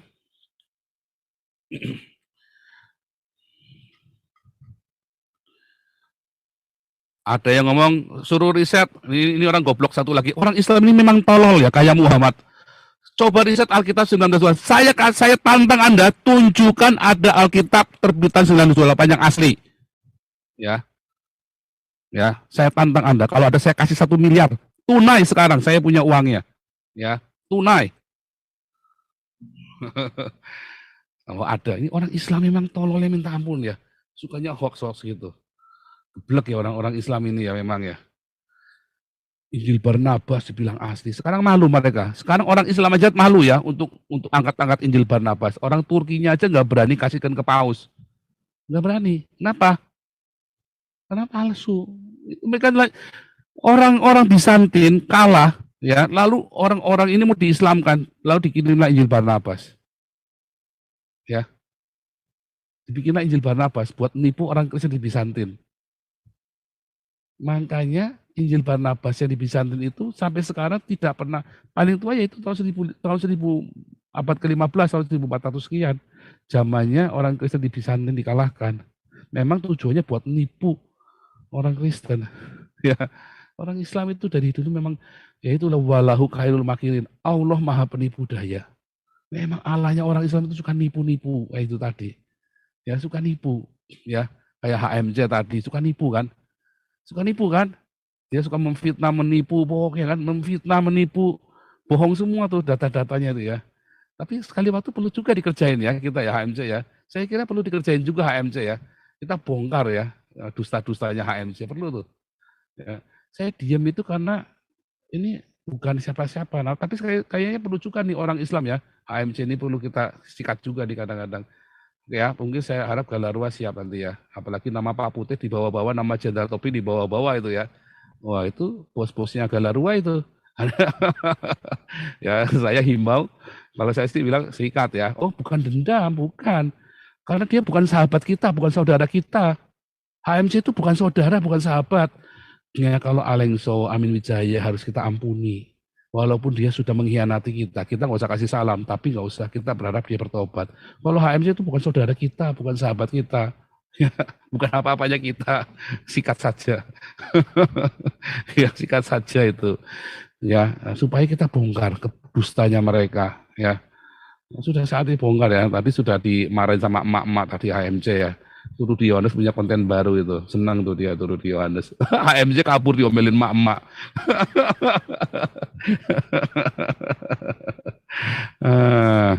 Oke, lanjut ya. Oke, kita sampai sini dulu. Jadi saudara, ya, sampai di titik ini ada nggak rapture? Nggak ada. Kita ngalami nggak aniaya? Ngalamin. Ya, ini darah para martir, ngalamin semua. Anda jangan ngimpi rapture. Anda dibohongin Anda sama pendeta Anda. Nggak ada ayatnya bunyinya. Ayatnya bilang apa? Anda belajar, kalau belajar Alkitab itu ayatnya bilangnya apa? Urutannya, konteksnya, kronologisnya. Ya, jangan dilompat sana kemari, lompat ke sana kemari. Ya, lihat, nggak ada tadi ini urutannya. Ya, darah para martir, Anda akan di darah para martir, ngalamin itu semua. Ya kan? Nah, kalau Anda pengen jelasnya, di kelas apologetika, saya ajari cara membaca kitab Wahyu. Ini kan produk jadinya. Membaca kitab Wahyu itu ada caranya. Ya. Oke, sampai sini dulu. Nanti kita lanjut 7 sangkakala. Ya. Mudah-mudahan keburu. Boleh bertanya jawab ya. Anda sekarang kalau mau tanya jawab, boleh sekarang ya. Ada yang mau tanya? Boleh. Ya, Ibu Linda masih mau nanya? Boleh, silakan. Tapi tentang ini saja ya. Tentang antikristus saja ya. Tentang ini. Jangan yang lain. Temanya kita fokusnya ke sini ya, hari ini. Silakan. Kalau tentang antikristus masih belum ada pertanyaan, saya mau nanyakan yang lain sebenarnya Pak Paul, tapi nggak Oh, apa-apa. ya antikris dulu ya, tapi nanti boleh balik lagi. Owen Fang, silakan. Hari ini kita fokus ya, supaya jangan kemana-mana ya. Tentang ini dulu. Nanti keburu kita lanjutkan. 7 sangkakala itu cuma sebentar aja sebetulnya. Kalau keburu. Owen Fang, silakan.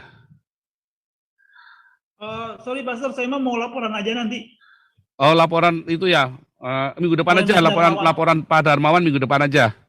Oh, minggu depan, oke. Iya. Oh, ini Pavel juga ya, mau laporan juga ya. Minggu depan aja deh yang laporan ya, karena ini tanggung nih kita nih. Pavel juga mau laporan ya, Pavel 88 ya.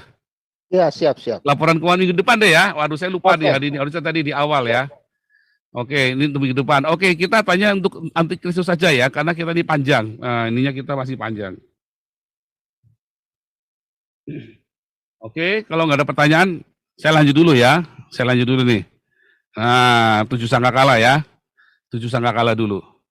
7 sangkakala, ya, kalau Anda lihat 7 sangkakala ini, ternyata petaka-petaka di dalam 7 sangkakala ini sama dengan petaka-petaka yang ada di dalam zaman Musa. Makanya diawali dengan nyanyian Musa. Ada 144.000 orang kudus. Ini yang orang Islam suka blow on-nya minta ampun ya. Orang Islam ini suka blow on-nya minta ampun. Dia berkata bahwa yang masuk surga ini cuma orang Israel 144.000. Dan herannya orang Kristennya ikut on. Karena kamu nggak suka baca Alkitab dengan teliti. Coba baca ya. Owen Fang, tolong baca Owen Fang. Mana Owen Fang? Owen, ada di sini nggak Owen?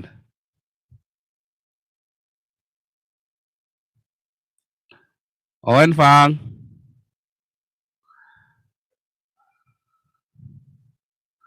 Siapa yang ready nih? Ini Ya, ada. shalom Pastor. Ya, baca ini Wahyu 7 ayat 1 sampai 8 dulu. Oke, Wahyu 7 ayat 1 sampai 8. Kemudian daripada itu aku melihat 4 malaikat berdiri pada keempat penjuru bumi, dan mereka menahan keempat angin bumi supaya jangan ada angin bertiup di darat atau di laut atau di pohon-pohon. Dan aku melihat seorang malaikat lain muncul dari tempat matahari terbit. Ia membawa meterai Allah yang hidup, dan ia berseru dengan suara nyaring kepada keempat malaikat yang ditugaskan untuk merusakkan bumi dan laut. Katanya, janganlah merusakkan bumi atau laut atau pohon-pohon sebelum kami memeteraikan hamba-hamba Allah kami pada dahi mereka.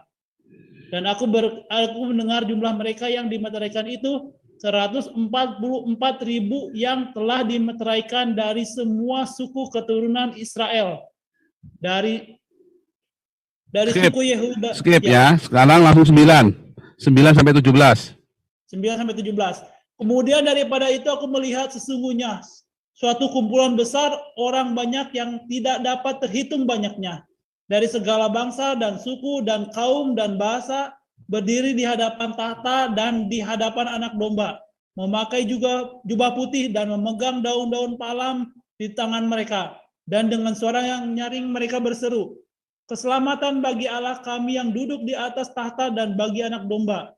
Dan semua malaikat berdiri mengelilingi tahta dan tua-tua dan keempat makhluk itu. Mereka tersungkur di hadapan tahta itu dan menyembah Allah sambil berkata, Amin, puji-pujian dan kemuliaan dan hikmat dan syukur dan hormat dan kekuasaan dan kekuatan bagi Allah kita sampai selama-lamanya. Amin. Dan seorang dari antara tua-tua itu berkata kepadaku, siapakah mereka yang memakai jubah putih itu dan dari manakah mereka datang? Maka kataku kepadanya, Tuanku, Tuhan mengetahuinya. Lalu ia berkata kepadaku, mereka ini adalah orang-orang yang keluar dari kesusahan yang besar dan mereka telah mencuci jubah mereka dan membuatnya putih di dalam darah anak domba. Ya, stop. Ya. Lihat ya. Ayat 9 ya. Tadi kan di ayat 1 ya. Ayat 1 tadi. Kemudian aku melihat 4 malaikat berdiri di keempat penjuru bumi, ya. Lalu ada seorang malaikat lain, tapi dikatakan janganlah merusakkan bumi atau laut, katanya kan. Artinya sebelum meterai-meterai tadi bencana-bencana alam itu terjadi, tadi dulu, jangan dulu, ya kan.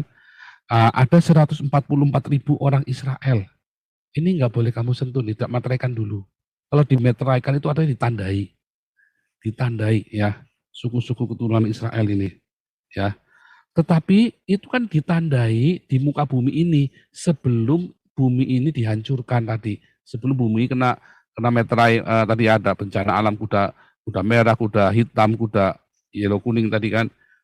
Tetapi waktu darah para martir, ingat tadi ada darah para martir ya, meterai yang kelima. Kemudian daripada itu aku melihat sesungguhnya suatu kumpulan besar orang yang tidak dapat terhitung banyaknya dari segala bangsa. Segala bangsa ini ya, segala suku, kaum dan bahasa. Termasuk bahasa Indonesia, bangsa Cina, bangsa Ambon, kaum ya, segala bangsa, suku Ambon, suku Papua, suku Dayak. Ada di situ kan? Ya, memakai jubah putih. Dan tadi ya, mereka semua ada di tahta. Menyembah Allah di tahta. Artinya mereka ada di sorga. Di tahta Allah kan. Jadi apakah hanya orang Israel? Enggak, malah tadi Israel itu ceritanya orang Israel masih di muka bumi. Yang bangsa-bangsa ini adalah darah para martir, tadi meterai kelima. Orang Israel itu tadi dipersiapkan 144.000 yang dimeteraikan itu untuk menjadi orang-orang Yahudi yang menjadi saksi Allah. Dua saksi Allah kan tadi adalah orang Yahudi dan orang Kristen. Orang Yahudi yang mana? Yang 144.000 itu yang dimeteraikan. Orang-orang khusus. Ya, dua saksi Allah. Mereka dimeteraikan sama orang-orang pengikut Yesus. Orang yang punya perintah Allah, punya Torah, dan punya kesaksian Yesus Kristus. Jadi apakah orang-orang dari bangsa lain diselamatkan? Ya selamat. Ayatnya sudah jelas ini. Ya, orang-orang martir-martir ini kan sudah ada di sorga ini mereka. Jadi jangan mau ditipu sama orang Islam. Orang Islam itu suka motong-motong ayat. Lah kamu orang Kristen malah mengiyakan bukannya dibaca yang lengkap ayatnya. Kalau ada orang Islam ngasih satu ayat ke kamu buat nipu kamu baca yang lengkap ayatnya seluruh pasal itu. Kalau perlu seluruh kitab itu dibaca. Makanya ikut kelas evangelis dan apologetik ya, supaya pinter. Murah sekali biayanya. Siswa kita itu, alumni kita tuh sudah ada 300 lebih. Sekarang yang terdaftar di dalam kelas kita masih ada 300. Kita total hampir 700. Semua yang pernah sekolah di kita, yang pernah kursus di kita ya, hampir 700. Ya. Jadi semua ya sudah, kita sudah, makanya kita sekarang punya di Australia, di Hong Kong, kita juga ada yang di Amerika, Ya, kita sudah siap, komunitas kita itu sudah kemana-mana. Ya, banyak ya komunitas kita ternyata ya, saya sampai kaget sendiri, banyak juga loh. Dan itu semua masuk di dalam orang-orang itu pengajaran-pengajaran. Kalau tuntas, Anda pasti berkembang. Kalau Anda nggak tuntas kayak Alengso, ya, bolosan ya pasti ruwet kayak itu siapa? Siapa itu? KC itu kan bolosan juga itu kan. Akhirnya ya gitu lah produknya lah orang bolosan itu. Kayak Alengso. Makanya Amin Wijaya dulu cuma masuk 2 kali ya. Itu dibayarin sama si Gajah Sakti. Belum bayar juga kayaknya. Belum bayar juga. Terus si Gajah Sakti itu ya. Belum bayar juga. Nggak apa-apa. Tapi kan akhirnya nggak lulus kan. Kenapa? Karena nggak tahan dengan pengajarannya. Kenapa? Siapa disuruh sangkal diri pikul salib, siapa yang mau? Ya, makanya kalau ada yang mau ngelaporin Amin Wijaya sama Alengso, jangan, itu saudara kita, walaupun pengkhianat. Tapi kalau HMC, perlu juga kadang-kadang kita laporin. Perlu. Wah itu sudah fitnah ya. Nyebut Jenderal Tobing, nyebut Pak Pute itu sudah fitnah itu. Itu sudah fitnah itu. Itu Pak Pute ngamuk itu bisa laporin. Nggak apa-apa, laporin saja. Itu kan bukan saudara kita. Bukan apa-apanya kita itu. Kalau saudara jangan kita minta keadilan sama orang yang tidak seiman. Ya, tapi kalau itu laporkan saja. Apa-apa kalau HMC mau dilaporin, saya malah dukung, laporkan saja. Ya, saya mau dukung ya, saya dukung. Itu sudah fitnah ya kalau yang HMC itu ya, ke Damaris, ke Damarkasi itu ya. Itu malah saya dukung kalau mau laporin. Ya, apa tentang Galarua, kalau mau laporin saja. Ya, kalau mau laporin HMC, tapi kalau ngapain Amin Wijaya Alengso nggak usah. Walaupun saya bisa yang laporin Alonso di Belanda, saya bisa loh. Bisa. Ya, dan kalau laporan di sini nggak perlu pakai duit. Kalau di Indonesia kamu lapor gede-gedean duit. Ya, kalau di sini enggak. Saya laporan langsung masuk Alengso. Karena sudah jelas pencemaran nama baik gitu ya. Nah, ini kasihan ya. Nanti sekali udah gitu namanya tercemar dia ya. Kasihan, kita kan nggak boleh rusak. Kita kan harus mengasihi kan. Jengkel nggak? Enggak. Cuman saya kasihanin loh sama penatua-penatua yang sudah pada gregetanin loh. Sayanya nggak enak juga kan. Saya selama ini nenangin mereka. Makanya tadi bilang apa mau laporan. Kalau mau laporan HMC yang dilaporin. Jangan Alengsonya. Jangan Amin Wijayanya, HMC yang dilaporin. Masalah HMC nanti mau nyiduk Amin Wijaya segala macam bukan urusan kita. Yang penting kita laporin HMC-nya kan.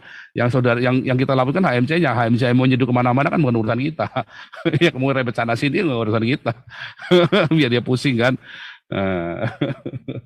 Ya paling enggak kan Anda nanti bisa selfie-selfiean sama si itu kan HMC itu kan di penjara itu kan. Jadi kalau Anda lihat ya, yang dimeteraikan itu beda dengan yang masuk surga. Tadi segala suku kaum dan bahasa itu masuk surga, saudara. Ya, itu masuk surga. Ya, ini Anda jangan ini ya, jangan bingung orang dimeteraikan dengan orang yang masuk surga. Ya, Anda harus tahu bedanya. Ya. Kalau kita balik lagi ya, lihat ya, sepertiga bumi itu dihancurkan. Tadi ya, kan meterai ke-7 dibuka, lalu sangkakala pertama, kedua, ketiga. Ketika meterai ke-7 dibuka, tadi kan meterai 6, terus meterai ke-7 dibuka, ada 7 sangkakala. Maka 7 sangkakala ini, ya, setiap sangkakala ada bencana, ada satu bencana. 1/3 bumi dihancurkan, ya, dihancurkan karena perang. Mereka tadi saling bunuh-bunuhan tadi kan, perang gede-gedean. Perangnya bukan cuma seperti senjata kimia, akhirnya benar-benar pakai nuklir. Akhirnya 1/3 bumi hancur, nggak hancur. Tadi batas homeostatiknya udah nggak tahan, bumi hancur. Lalu 1/3 laut jadi darah. Sekarang di Cina saja gara-gara bahan kimia itu ya, lautnya merah ya, sama sungai-sungainya ya beracun ya, merah semua ya. Wah ini lagi geger nih. Kemarin langitnya merah kan, bulan kemarin langitnya merah. Bulan ini lautnya yang merah, saudara. Karena pemakaian bahan kimia. Saya yakin itu gara-gara produksi. Kan Cina kan sekarang lagi bikin ini kan, bikin berlomba dengan Barat untuk bikin penemuan-penemuan mutakhir, termasuk bikin matahari, bikin bulan. Tadinya saya nggak percaya bikin matahari. Coba Anda bayangkan ya, bikin matahari, Berarti kan terjadi pemanasan global meningkat kan gara-gara Cina ini. Ya kan? Yang ketiga, maka ada terjadi water poison ya, racun. Ya, racun. Kenapa bisa ada racun? Karena bom fosfor tadi, percobaan biokimia, itu kan semua airnya jadi beracun kan? Itu kan jatuh ke bumi kan? Diledakkan di bumi. Waktu diledakkan bumi beracun nggak? Semua air beracun. Kayak di Chernobyl itu kan airnya nggak boleh diminum kan? Beracun semuanya. Lalu sangkakala 4, matahari, bulan, dan bintang. Ya, gelap jelas. Karena tertutup awan kayak tadi kan. Tertutup awan semua. Mana tadi? Ini ya. Tertutup awan. Gelap semuanya. Ya, gelap. Terus ada lokus ya, ada belalang-belalang. Iya, itulah namanya senjata biokimia kan. Serangga-serangga pun bisa dipakai buat menyebarkan racun kan. Penemuan-penemuan mutakhir kan, serangga-serangga yang beracun itu kan. Lalu mereka bikin ngumpulin 200 juta pasukan. Udah nggak tahan akhirnya perang besar-besaran ya. Mereka mau perang besar-besaran. Ya, lalu hancur. Nah, kemudian di situ, jadi ini masa-masa ketika Tuhan menghukum manusia.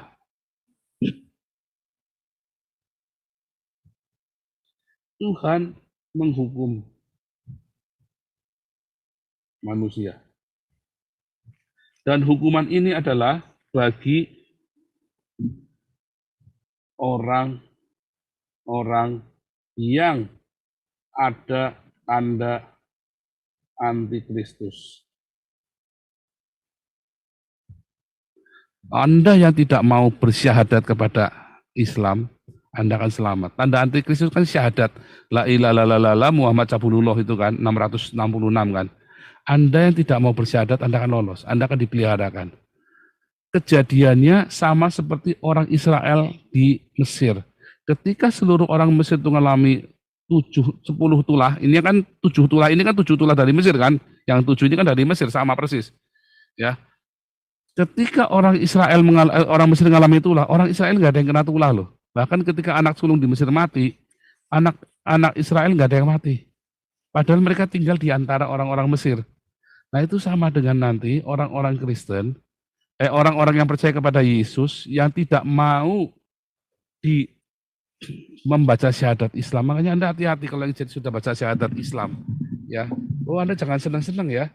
Syahadat Islam berarti Anda menyangkal Yesus loh. Ketika Anda bersyahadat Islam, Anda menyangkal Yesus adalah Tuhan, Anda menyangkal Yesus mati dan bangkit. Karena Islam ya menyangkal kematian dan kebangkitan Yesus Kristus. Disalib yang untuk menebus Anda dari maut. Dan Islam menyangkalnya. Jadi kalau Anda bersyahadat mengakui bahwa Muhammad adalah rasulnya Anda, rasul yang cabulullah itu, maka Anda sedang menyangkal Yesus. Dan Anda akan mengalami tulah Mesir ini. Dan nanti kalau Anda lihat ya di dalam ini ya, ada 2 saksi Allah yang selama 3,5 tahun tadi bernubuat, orang Yahudi dengan orang-orang Kristen yang sungguh-sungguh lahir baru ya, lahir baru. Orang Yahudi itu mengenal lahir baru ya. Nah, saya bacakan ya. Orang Yahudi itu mengenal lahir baru. Ada di mana ayatnya? Yohanes 3 ya. Kata Nikodemus kepadanya, bagaimanakah mungkin seorang dilahirkan kalau ia sudah tua? Dapatkah ia masuk kembali ke dalam rahim ibunya dan dilahirkan kembali? Jawab Yesus, sebentar ya. Nikodemus jawab, bagaimanakah mungkin itu terjadi? Kan Yesus berkata, demikianlah halnya dengan tiap-tiap orang yang lahir dari roh. Nikodemus jawab, bagaimanakah mungkin itu terjadi? Yesus berkata, engkau ini adalah pengajar Israel, engkau tidak mengerti hal ini. Tahu. Ya, tentang lahir baru itu lahir dari air dan roh. Orang Yahudi tahu. Sampai hari ini mereka tahu yang namanya logos dan rema. Mereka tahu pembaptisan dengan air. Setiap setahun sekali orang Yahudi itu di Yom Kippur itu dibaptis dengan air. Dan mereka itu tahu yang namanya rema, davarim. Ya. Tapi davarimnya dari mana? Dari para rabbinik. Sementara Roma 10 ayat 17 mengatakan iman itu datangnya bukan dari davarimnya orang, tapi dari davarimnya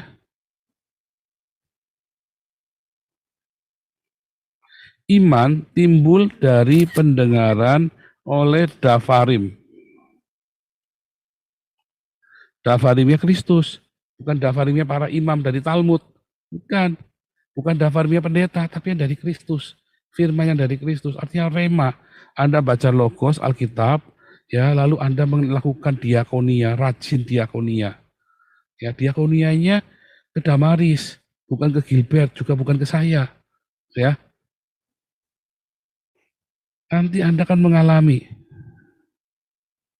Ya, Anda akan mengalami yang namanya davarim Kristus.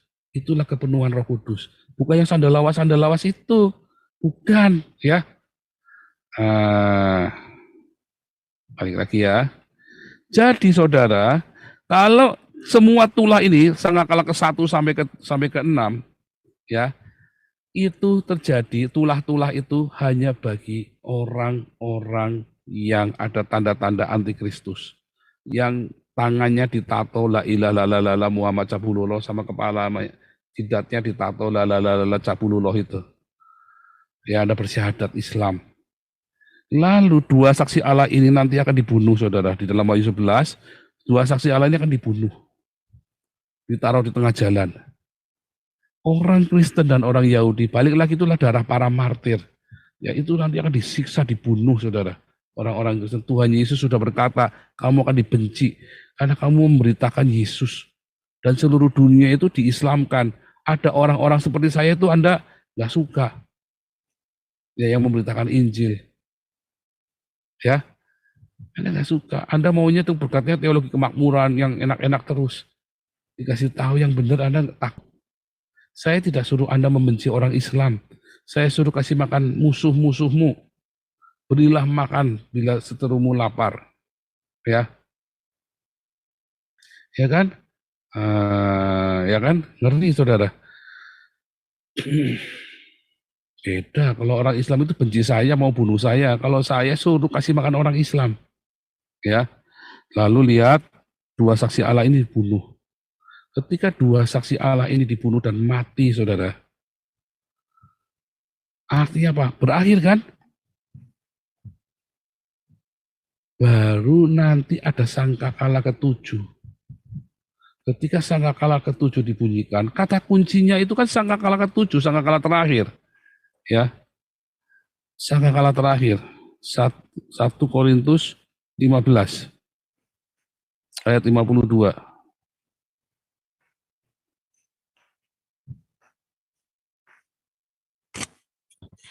Ini ya. Dalam sekejap mata pada waktu bunyi nafiri terakhir. Kata kuncinya ini, saudara. Lah Anda mau ngarep-ngarep rapture dihapusi sama pendeta-pendetamu. Kata kuncinya itu nafiri terakhir. Artinya dua saksi Allah itu sudah dibunuh semua. Kalau sampai ada yang hidup pun, ya, nanti Anda akan, ya kan, orang mati akan dibangkitkan dalam keadaan yang tidak binasa. Dan kita semua akan dirubah. Kita yang masih hidup akan dirubah. Kalau kita masih hidup akan dirubah dalam sekejap mata. Itulah masa-masanya. Wah, Islam senang bertepuk tangan ya. Ore, habis orang Kristen udah nggak ada lagi waktu dibunuh itu kan. Ore, tapi mereka kaget tiba-tiba 3 hari dibangkitkan orang-orang Sunni, bangkit semua. Tiba-tiba ada kebangkitan orang mati. Mereka semua seluruh dunia ngelihat waktu rapture itu, saudara. Jadi setelah Antikristus ini berkuasa selama 3,5 tahun, 1260 hari lamanya mereka bersaksi. Ya kan, dua saksi Allah ini kan, di masa-masa Antikristus ini kan.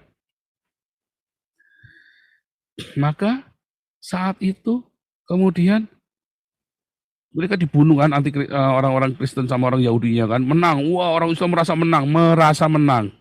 Oh ya, waktu itu termasuk Vatikan pun dihancurkan ya. Termasuk Vatikan pun berhasil dihancurkan oleh orang Islam. Minggu kemarin kita sudah belajar kan.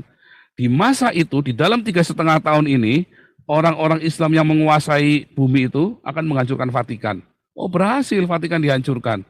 Tetapi Anda lihat, begitu orang Islam berhasil mengalahkan Bizantin, maka orang Islam itu makin hancur kan. Ketika orang Islam berhasil menguasai Bizantin, justru itu kehancurannya Islam. Ya kan? Langsung turun kan? Sejak zaman itu kan turun terus. Mereka pikir hebat, mereka pergi ke Wina pun kalah, mereka pergi ke Prancis kalah, mereka pergi kemana kalah. Sampai tahun 1924 akhirnya tidak ada lagi khilafah di muka bumi ini. Tahun 1924 ya, Mustafa Kemal Atatürk adalah khilafah terakhir di muka bumi ini. Udah nggak ada lagi. Ya. Bahkan Nusantara, Sultan Yogya itu kan jilat pantatnya Turki kan, setoran upeti kan, sebagai khilafah kan. Karena kan Sultan Yogya kan berasal dari Sultan Demak. Bayar upeti kan kepada keemiran Turki kan. Hancur tahun 1924. Makanya Sultan Yogya sekarang sedang kehilangan arah ini. Namanya Sultan, tapi Sultan siapa? Kan Sultan harus Islam kan? Harus berdakwah Islam, namanya kesultanan. Itu khilafah itu. Ya kan? Tapi kan kalah sekarang sama demokrasi. Sultan Yogya itu khilafah itu. Ya. Lalu apa yang terjadi? Tahun ini, tahun 2024 ya, tahun pemilu 2024 adalah mengingat 100 tahun kehancuran khilafah di muka bumi. Dan mereka akan berusaha membangkitkannya di Indonesia. Melalui siapa? Sultan Yogya. Jangan nggak percaya nanti ya. Anda. Mereka akan membangkitkannya melalui Sultan Yogya. Sultan Yogya itu katun khilafah, nemen banget ya. Khilafah itu. Ya. Tahun 2024 adalah 100 tahun dari tahun 1924 kan, kehancuran khilafah terakhir di muka bumi kan. Tetapi jangan khawatir, kalau Anda rajin berdiakonia, ya, marturia, makanya Damar Kasih Tamat Damaris, saya buat untuk menginspirasi. Tetapi yang menjegal malah orang Kristen sendiri, goblok ya. Yang dijegal sama orang Kristen sendiri. Padahal tidak ada 1 rupiah pun. Kalau katanya saya berbohong, tuh saya gunanya buat apa bohong coba? Surupi aja nggak terima duitnya saya. Coba tanya sama Khairul Anwar itu si orang pelo itu kan, si orang pelo sama si orang medit itu kan. Tanya sama si Khairul Anwar, ada nggak saya terima duitnya? Bahkan Khairul Anwar aja nggak terima duitnya. Lalu buat apa kita bohong coba? Ya kan? Saya mempromosikan pelayanan mereka. Kayak saya mempromosikan pelayanannya Pavel 88, saya mempromosikan pelayanannya banyak orang. Ya kan? Banyak orang kita promosikan di sini loh. Jadi Damaris apakah punya Paul? Bukan. Saya mempromosikan banyak pelayanan di sini.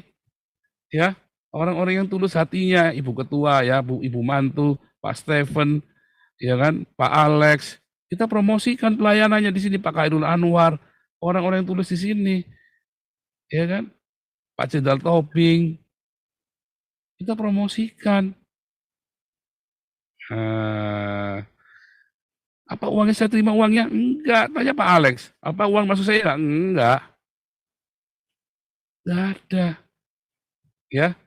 Malah orang-orang Kristennya yang iri. Karena mereka nggak dapat wartawan botrek kan minta jatah kan. Padahal kalau dia kayak Pavel 88 dia tulus hatinya. Kita support nggak? Support ya. Kita support Pavel 88. Minggu depan kita kasih laporan ya, karena hari ini kita panjang, jadi hari ini kita nggak kasih laporan keuangan Pavel 88. Minta maaf ya Pavel ya. Sama Pak Alex tadi itu karena kemarin kita nggak laporan, jadi minggu ini kita kudu laporan. Support. Kalau orang Kristennya yang takut ya. Orang Kristennya yang malah memfitnah kita. Tinggalin channel-channel itu. Anda tidak akan diberkati. Mereka orang-orang munafik. Ya, lihat balik lagi ya. Kata kuncinya adalah sangkakala terakhir, saudara. Baru itu rapture. Namanya rapture itu sangkakala terakhir. Pengangkatan orang percaya, kebangkitan orang mati, itu sangkakala terakhir. Jadi saudara kudu ngelewati masa sangkakala terakhir itu dulu. Baru saudara di rapture di sini. Yesus datang sebagai raja, sebagai segala raja. Itu yang benar, saudara. Jadi nggak ada ujuk-ujuk rapture, Anda mau seneng-senengan, itu pendeta-pendeta, dasar pendeta hedonisme ya, kayak Gilbert segala macam. Maunya duit perpuluhan, nggak mau aniaya apa segala macam. Iya, Anda ditipu. Ya, Anda ikutin kelas evangelis apostolik. Kita bulan depan masuk kelas apostolik. Anda yang belum daftar, segera daftar ya. Karena terbatas kelasnya kita ya.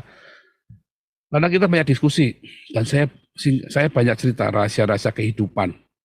Ya, rahasia kehidupan saya berkemenangan. Nah,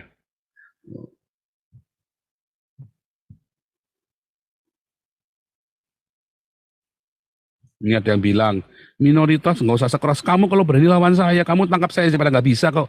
Orang Indonesia mau tangkap saya aja nggak ada yang berhasil kok. Minoritas nggak usah sok keras gimana. Saya sendirian ini loh. Siapa yang sanggup tangkap saya? Sampai sekarang aja nggak ada yang sanggup tangkap saya kok. Sok keras.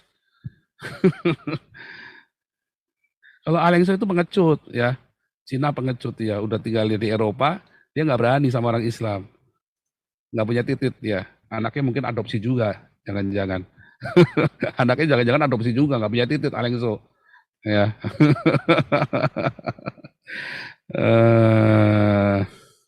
Nggak bisa ya. Nggak bisa. Anda mau tangkap saya saja nggak bisa kok, nggak usah keras gimana.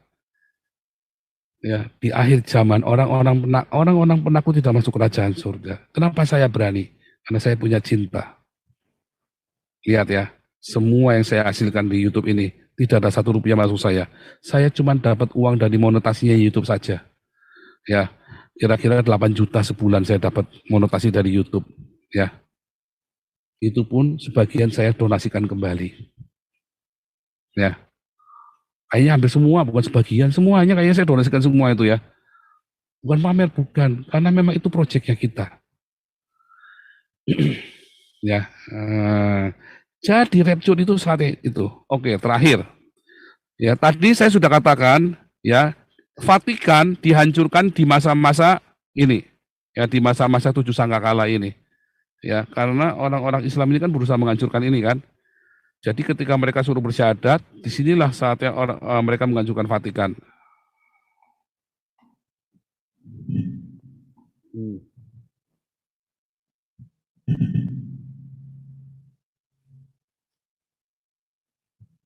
Mulai dari ini, ya, inilah mereka mulai hancurkan Vatikan.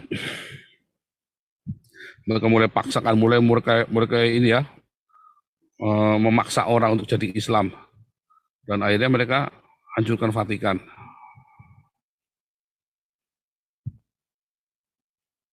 Nah, disinilah ya masa penghancuran Vatikan yang kemarin kita bahas ya. Orang-orang Islam berpikir, wah ini kan di sini kan 2 saksi Allah mati kan, 2 saksi Allah mati.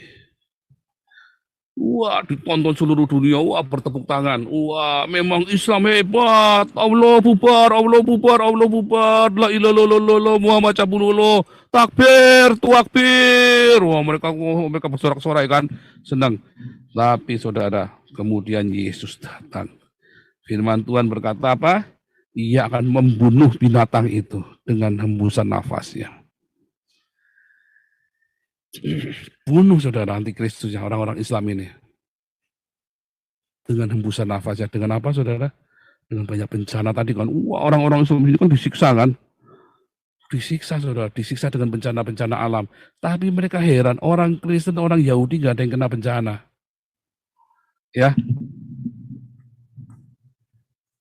Nanti Anda akan melihat ya bencana Mesir. Semua kutuk Mesir akan terjadi kepada orang-orang Islam. Tetapi Anda yang percaya kepada Yesus dengan sungguh hati, yang tidak pernah bersyahadat, Anda akan lolos. Ya, Anda akan lolos, saudara. Anda kan lihat dengan mata kepala sendiri. Ya, coba nubuatan saya mana yang tidak terjadi. Apalagi ini Alkitab yang ngomong. Yang saya ngomong tertulis semua ya, ada ya. Semua bencana ini, firman Tuhan berkata, itu bagian ada yang ditandai. Ya, tapi yang nggak ada tandanya, nggak akan kena bencana itu, saudara. Ya, di Wahyu 11 tadi. Wahyu berapa tadi? Wahyu, sangkakala ya. Meterai ke-7 dibuka, ya. Sangkakala 5 ya. Kanan ya.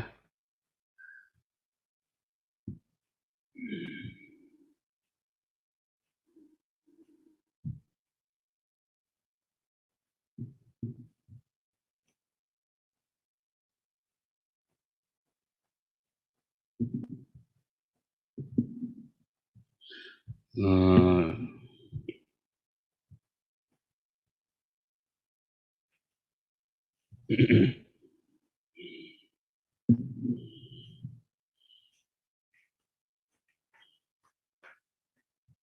yang tidak menerima tanda. Tidak menerima tanda bilangan. Nah, ini ya Wahyu 14 ini ya. Ini lihat ya.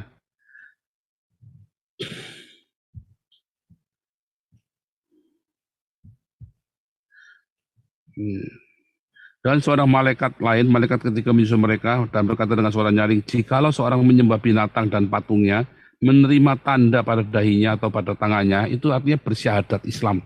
Karena tanda binatang itu adalah tanda antikristus. Ya, bilangan ini adalah bilangan antikristus. Ya, 666.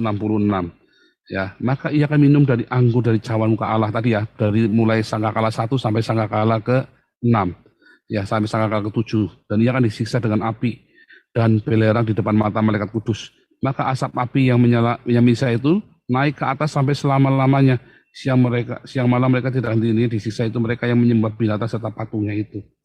Yang penting di sini ialah ketekunan orang-orang kudus. Ya, berbagailah orang yang mati di dalam Tuhan. Ya, jadi orang-orang yang tidak menerima tanda itu yang akan selamat nanti. Anda akan dipisahkan dari bencana-bencana itu ya. Orang-orang yang tidak ada tanda-tanda itu ya akan lolos. Makanya Anda jangan bersyahadat Islam. Nanti Anda akan melihat Anda diluputkan dari semua bencana-bencana alam ini. Ya, dari semua. Makanya orang Islam itu marah sekali. Ya.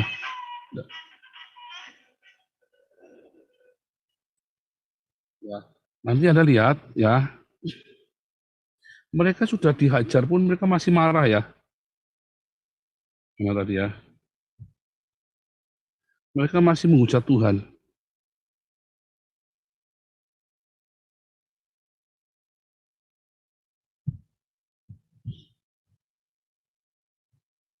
Ya. Terutama ya, manusia lain yang tidak mati oleh malapetaka itu tidak bertobat.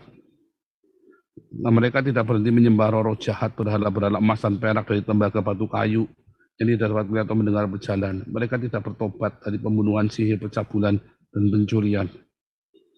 Ya, dari idolatri, roh-roh berhala, dari emas, perak, tembaga, batu, kayu yang tidak dapat melihat atau mendengar atau berjalan. Apa? Ka'bah itu ya. Mereka tetap menyembah batu, Ka'bah itu kan. Mereka nggak mau bertobat, saudara.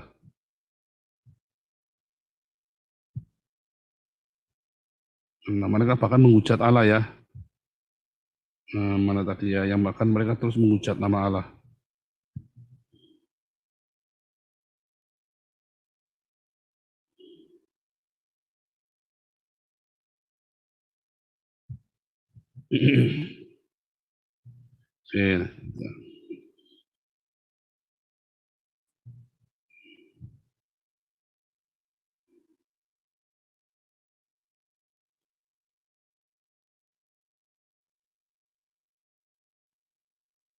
Ini tadi detailnya tadi ya, detailan dalam tujuh sangkakala. Lalu saudara, ketika apa yang terjadi? Ketika Yesus datang, ya, perjamuan kawin anak domba.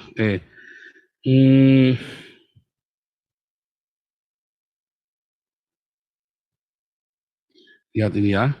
Lalu aku melihat surga terbuka, sesungguhnya ada seekor kuda putih yang menungganginya bernama Setia dan Benar, menghakimi dan berperang dengan adil. Dan matanya bagaikan nyala api, dan di atas kepalanya terdapat banyak mahkota.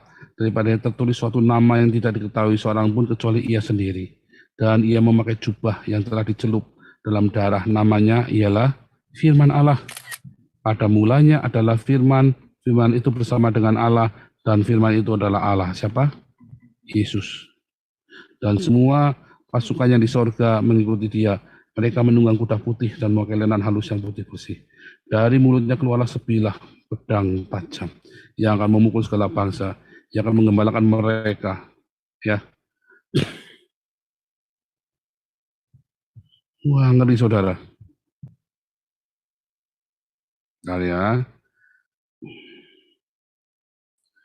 Lalu aku melihat malaikat turun dari surga, lempar ya, lihat ya. Inilah orang-orang yang jadi martir dari segala bangsa. Kemudian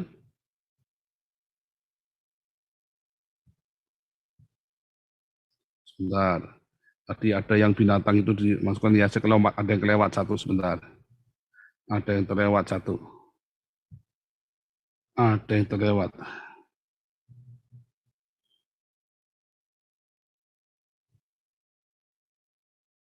Ini Wahyu 17, ini kan kemarin kita sudah baca ya, jatuhnya Vatikan ya. Sebentar ya, ada yang kelewat.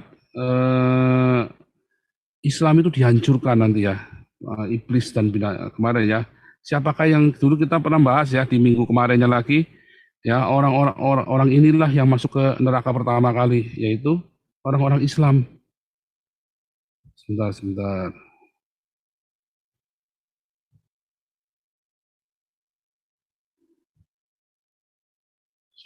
Nah ini ya, lalu aku melihat seorang malaikat berdiri dalam matahari, ya, dan aku melihat binatang itu dan raja-raja. Aku melihat binatang itu dan raja-raja bumi tentara berkumpul untuk melakukan perang melawan penunggang kuda itu tadi ya, Yesus ya, melawan Yesus. Maka tertangkaplah binatang itu, orang-orang Islam itu bersama dengan nabi palsunya, yang melakukan tanda-tanda di depan mata, yang menyisakan orang menerima tanda binatang itu, Islam, ala ilah lolololo, menyembah patungnya, antikristus, keduanya dilemparkan hidup-hidup ke dalam, ya patungnya itu bukan patung ya, tapi disebutkan ikon, menyembah ikonnya, menyembah Islam itu kan, ikonnya orang Islam, dan keduanya dilemparkan hidup-hidup orang-orang Islam itu. Jadi saudara, ketika dua saksi Allah itu mati dan nanti dibunuh, orang Islam itu bersorak-sorai. Senang mereka ya. Ketika dua saksi Allah dibunuh itu di dalam Wahyu 11, di dalam Wahyu 11 itu dua saksi Allah itu dibunuh. Mana ya?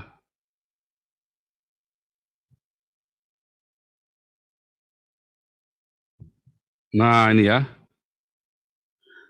Dan apabila telah menyelesaikan kesaksian mereka, maka binatang yang muncul dari jurang maut akan memerangi mereka dan mengalahkan mereka, membunuh mereka.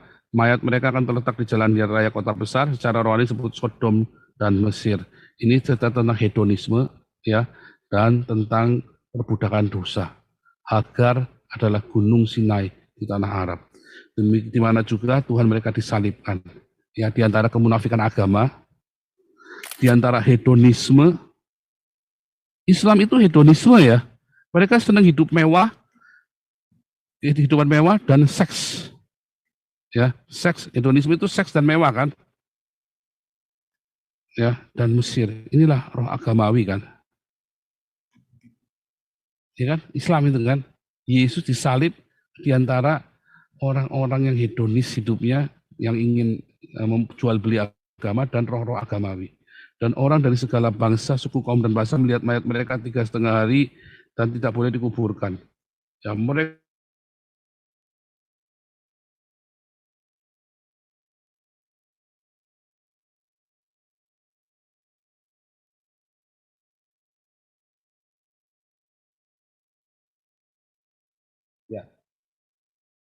ya, jadi selama ketika dua saksi Allah itu dibunuh, takbir saudara. Dundung breng, Allahu Akbar, Allah bubar, la ilallah bubar, Allah bubar, ilah bubar. Wah, mereka kubar semua sih ya. Mereka cerita begitu. Wah, heboh sekali saudara. Ngeri saudara. Dan mereka bergembira, tetapi mereka nggak menyangka. Tiba-tiba 3,5 hari kemudian masuklah roh kehidupan dari Allah. Nah itulah ya. Mereka bisa takut. Yaitu bila apa? Bila mana? Bila mana ini bisa masuk? Nah, bila ini nih.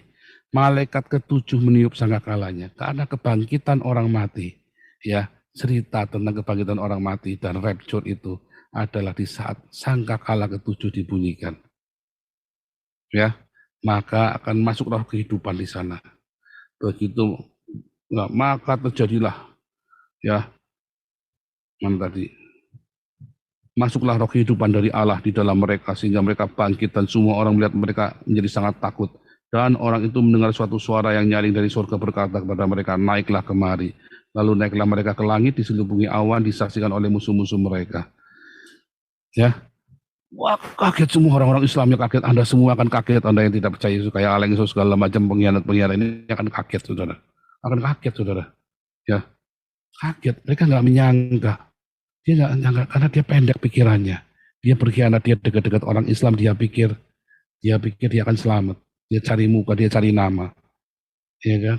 Dia nggak memikir dia sedang mengorbankan 300 diaken Damaris dan ribuan orang yang kita kasih makan. Ya. Lihat ya. Lalu malaikat ke-7 meniup sangkakalanya. Dan terbukalah bait suci di surga. Nah, tadi ya, terus penunggang kuda putih yang namanya Yesus tadi. Dia akan bunuh itu antikristus, dikejar itu ya.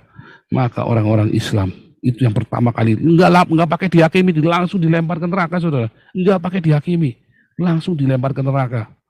Enggak pakai lewat Hades lagi, langsung ke neraka saudara, enggak pakai Hades-Hadesan. Muhammad itu langsung dilempar ke neraka. Ya. Nah, yang orang-orang yang mati ya kemudian dihakimi. Tapi yang saat itu ada langsung dilempar ke neraka. Itu jahatnya minta ampun saat itu orang-orang itu. Nggak pakai penghakiman lagi, itu jahatnya maksimal saudara. Ya, jahatnya maksimal, langsung dilempar ke neraka.